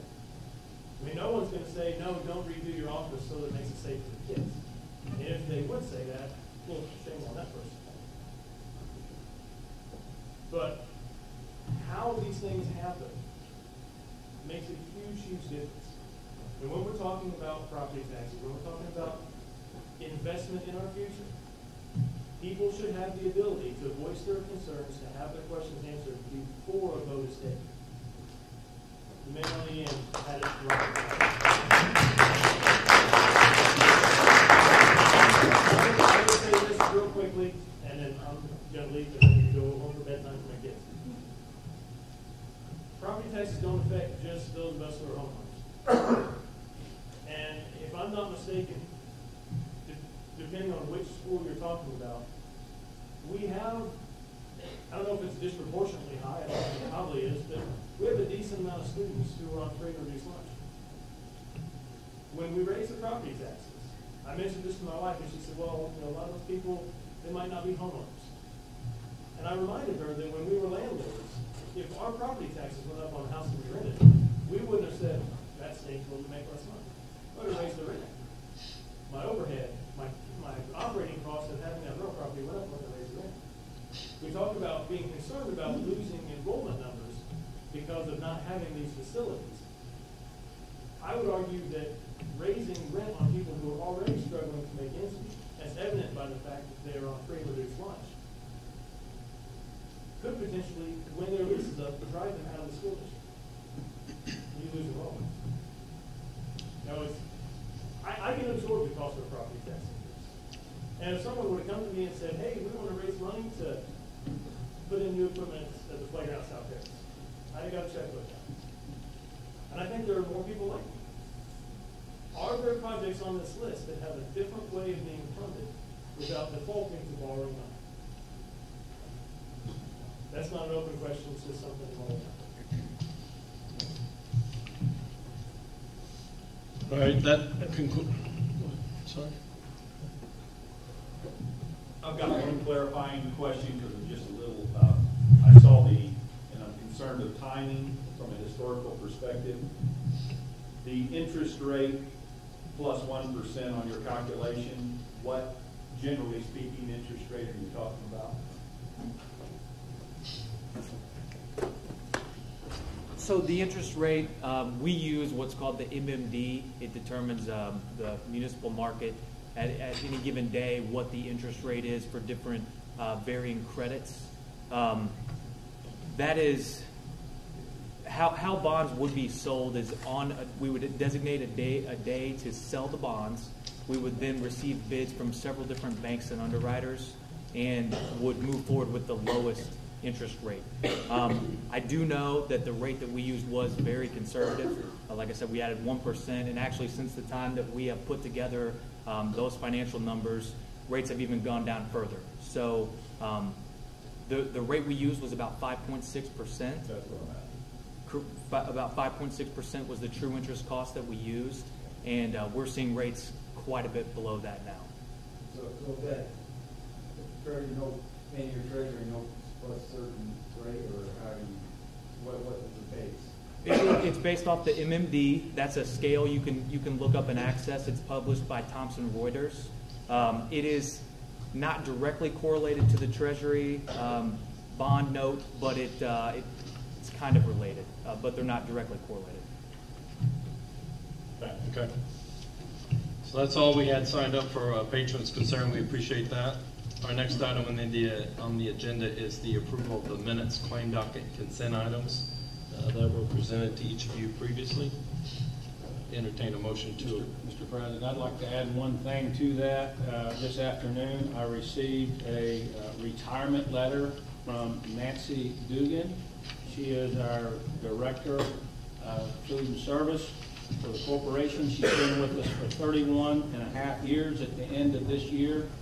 And I'd like to add that to the following our retirements, resignations, and terminations. We really thank her for her service. She has done a great job. She is retiring from the corporation at the end of the year with 31 and a half years. Thank you, Nancy Dugan. Okay, so I appreciate that. We'll add that to the consent items. Entertain a motion to approve as presented. I'd like to make a motion that we approve the minutes, claim docket, and consent items. A second?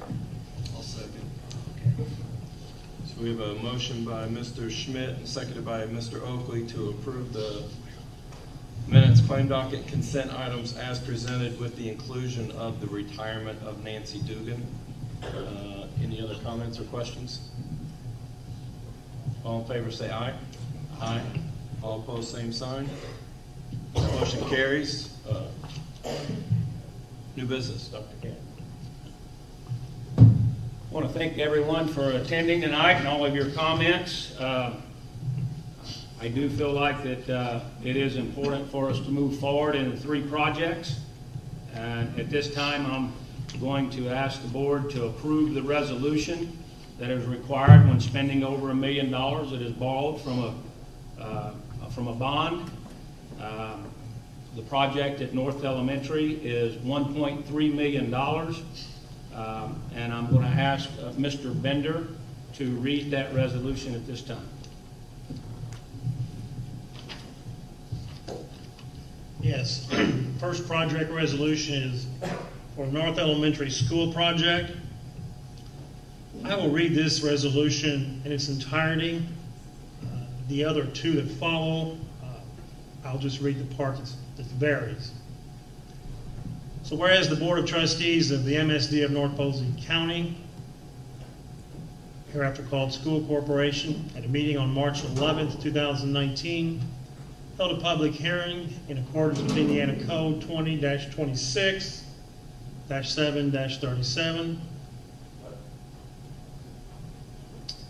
20-26-7-37, for the purpose of answering questions and listening to taxpayers' comments and any evidence they may present about the proposed renovation of and improvements to North Elementary School, including site improvements. Whereas the North Elementary School project is a separate and distinct project with value in and to itself, whether other projects are constructed or not. Whereas the board has carefully studied all of the known options, it feels that the proposed North Elementary School project is in the best interest of the present and future students to be served by this facility. Now therefore be it resolved that the purpose of the North Elementary School project is to provide an improved educational environment for students. Be it further resolved that the estimated hard and soft construction cost of the North Elementary School project are $1,258,833, with estimated cost of issuance, including capitalized interest less interest earnings and interim lease rental, of $41,167, resulting in total estimated North Elementary School project cost of $1,300,000. Be it further resolved that the estimated $1,300,000 will be funded by one or more of the following: Capital Projects Fund, Common School Fund Loan, General Obligation Bond Issue, and or a Building Corporation Bond Issue with an anticipated impact on the debt service fund tax rate of $3.69 per 100 assessed valuation. I'll read that again. $.0369 per 100 assessed valuation, based on an estimated $484,405,163 assessed valuation beginning in 2020. However, as existing obligations mature, the anticipated increase to the debt service fund tax rate is expected to be $0.0171. This time I'm asking the board to adopt the North Elementary project resolution. I'll entertain a motion. Jeff, I just want to say that, in my opinion, there were some good and valid concerns brought up here tonight. And I think that you can see everybody thinks these are some good projects we're looking at here. Seems to be a lot of support behind them. The concerns on the lack of transparency hit me especially hard.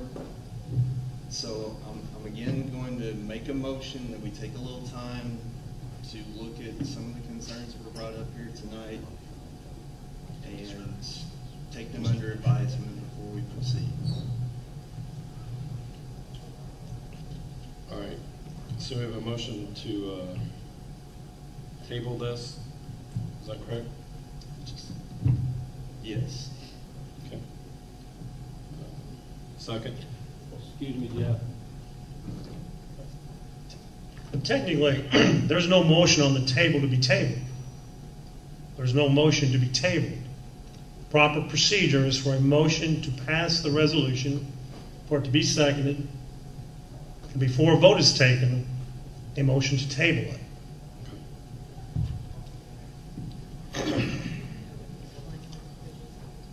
Can I make a motion? My motion wasn't necessarily to table it, I guess. It was to take the concerns under advisement for a period of time before we proceed. I don't understand that one. To take the information that we got from the public today, take a short period of time to go over those concerns before we make a motion that Dr. Campus requests. Like tonight? Not necessarily. So table it. Well, Mr. Bender says we can't. Well, what the proper parliamentary procedure would be is for the president to ask for a motion to approve the resolution. If no motion is made, or if it dies for lack of a second, that's it.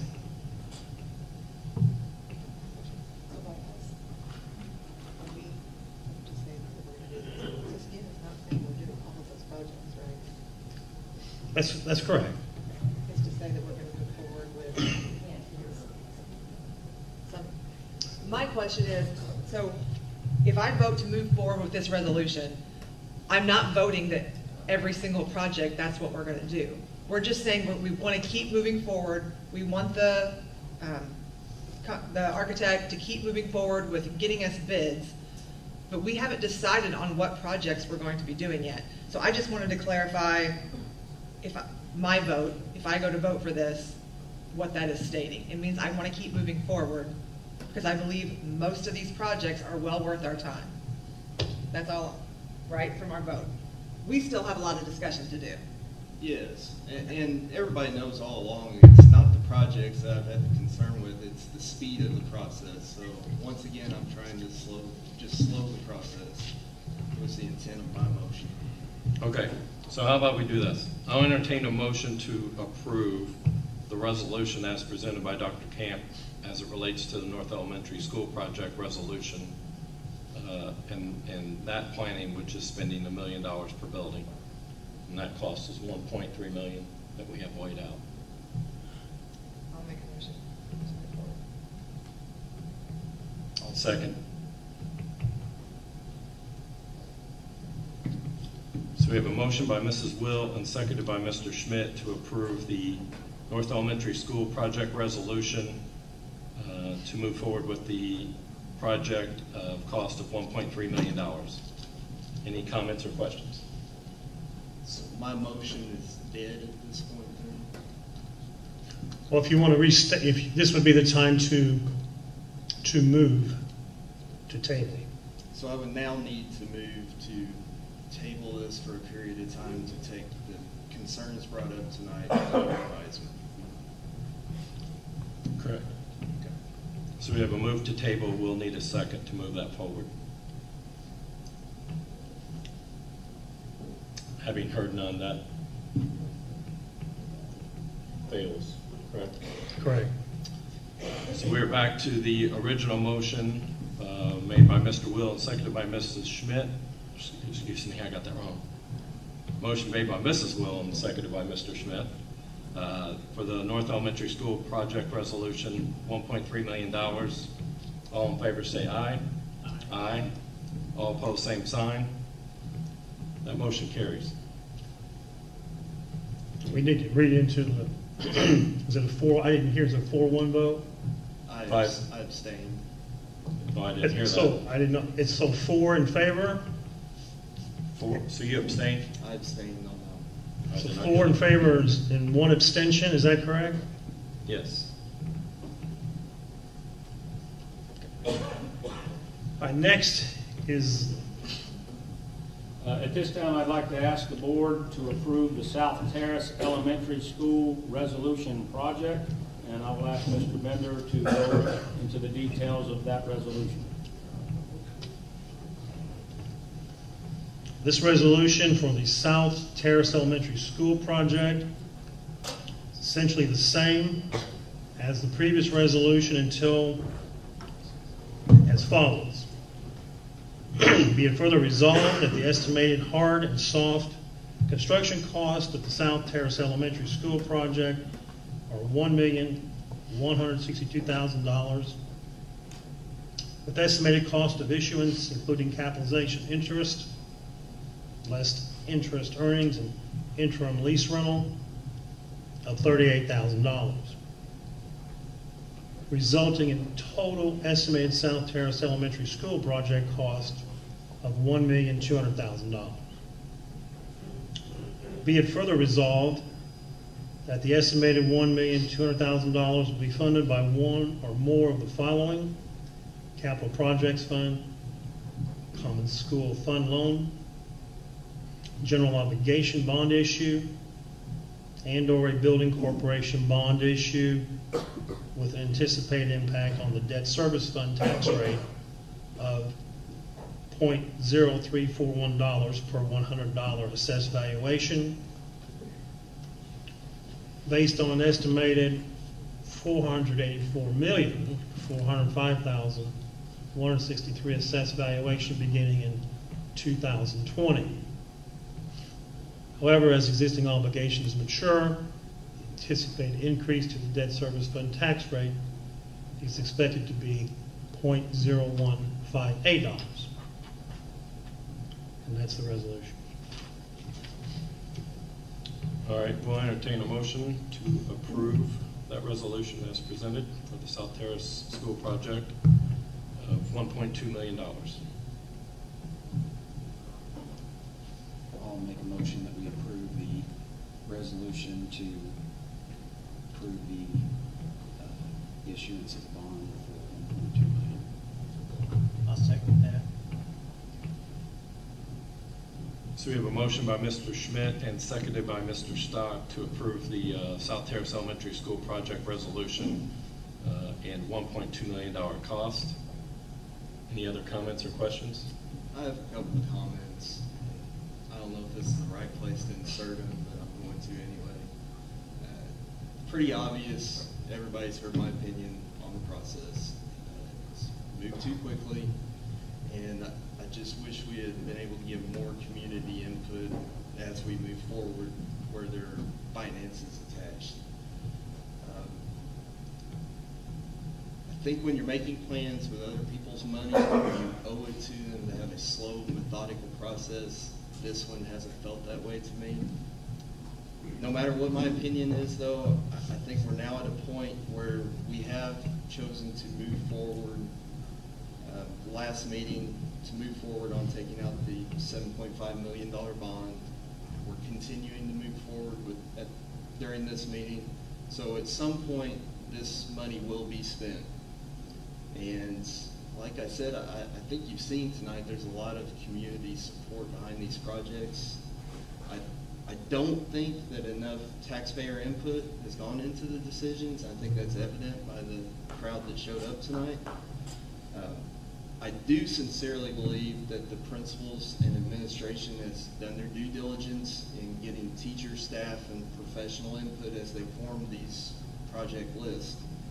So for me looking at this, I think we're now at the point to where it's inevitable what's going to continue to occur here. It's also quite obvious that my wish to slow the process down and reassess is not going to happen. I've never been shy to vote no on things when it matters. I think everybody knows that. That's not going to change, but looking at how this process is going, for me to continue to vote no or to abstain at this point is going to do nothing other than to remove my opinion from consideration as we go forward with project specifics. And therefore, at this point, I fully support the projects as we go forward. Any other comments, questions? All in favor say aye. Aye. All opposed, same sign. The motion carries. Well, again, I think it's a 5-0. That's 5-0, right? Yeah.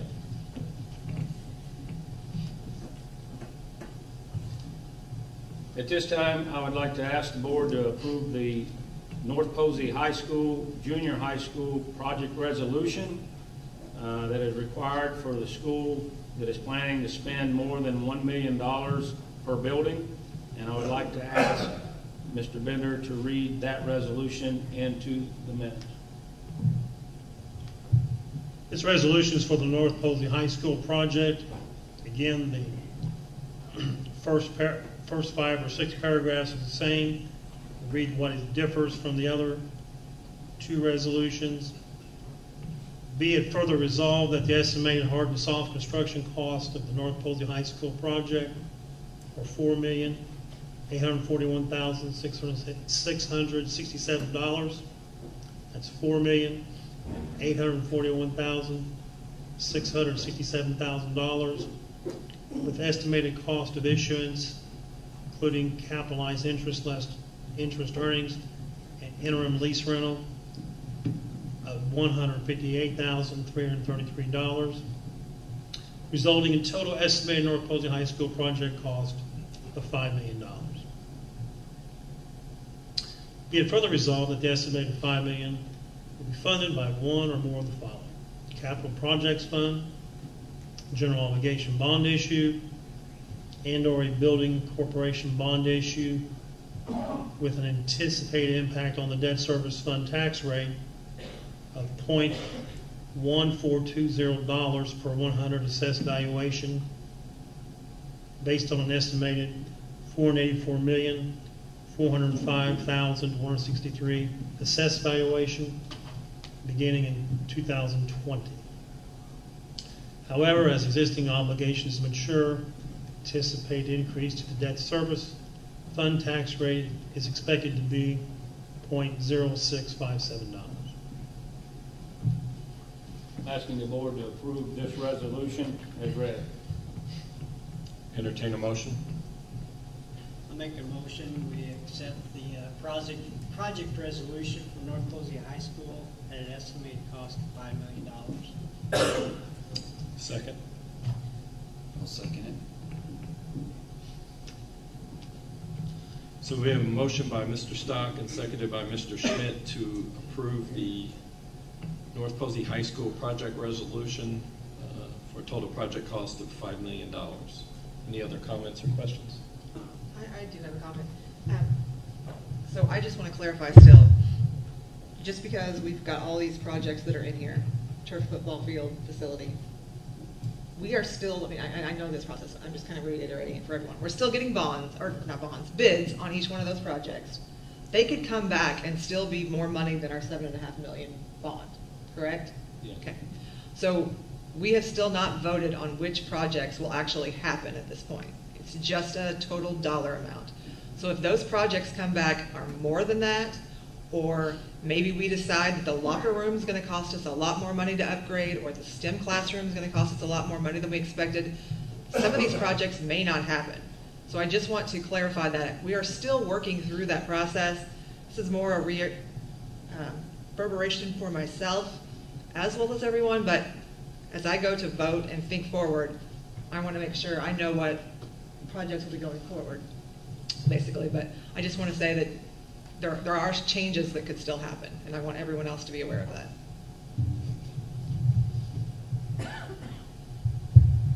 Any other comments or questions? All in favor say aye. Aye. All opposed, same sign. The motion carries. 5-0.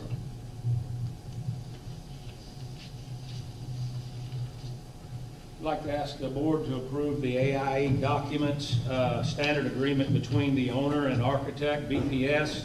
This agreement for architect services are $313,500 for the high school project, $90,250 for the North Elementary project, and $71,250 for the South Terrace project. I'd like to ask the board to approve the agreement with our architect to move forward.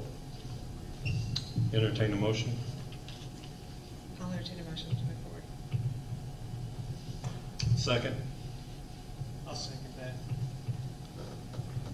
So we have a motion by Mrs. Will and seconded by Mr. Stock to approve the agreement or the approval of the AIA document, standard agreement between our architect BPS for the costs incurred to date. Any other comments or questions? All in favor say aye. Aye.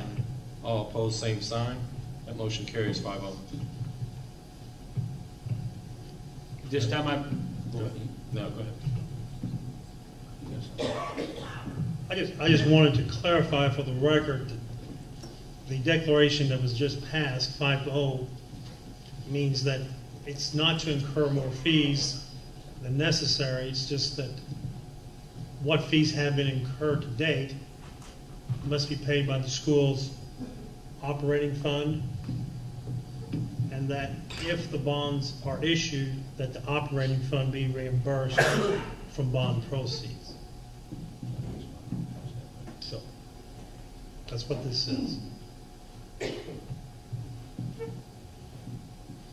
Last month, when we approved moving forward, we also approved a resolution. If we spend any money out of the operations fund or rainy day fund, we would, once the bonds were approved, we could reimburse the school corporation with those bond funds. So that resolution has been passed. At this time, I'd like to ask the board president and the secretary to approve, to sign these resolutions, and also the board secretary to sign the notice of determination.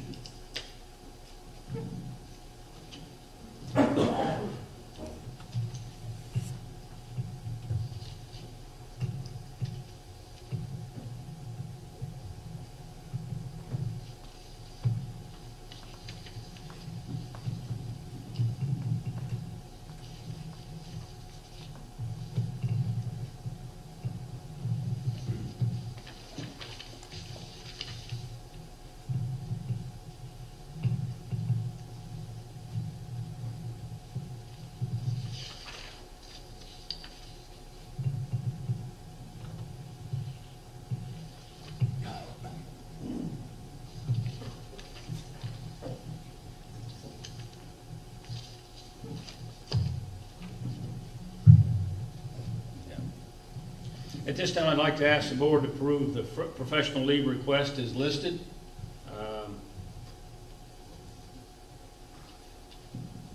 They're on the board. Oh, okay. Entertain a motion to approve the professional leave request. I'll make a motion to approve the professional leave request. Second. I'll second. So a motion by Mr. Oakley and seconded by Mr. Schmidt to approve the professional leave request as presented by Dr. Camp. Any other comments or questions? All in favor say aye. Aye. All opposed, same sign. The motion carries 5-0. At this time, we're talking about the camera upgrades. When we turned the study on safety over to the principals, the police force, and Vince, they were doing a study on. We had already written a grant and asked for some cameras and different items. They have done their study, and they have gone through the last few months and looked at everything. They would like to spend the money as requested originally in the grant.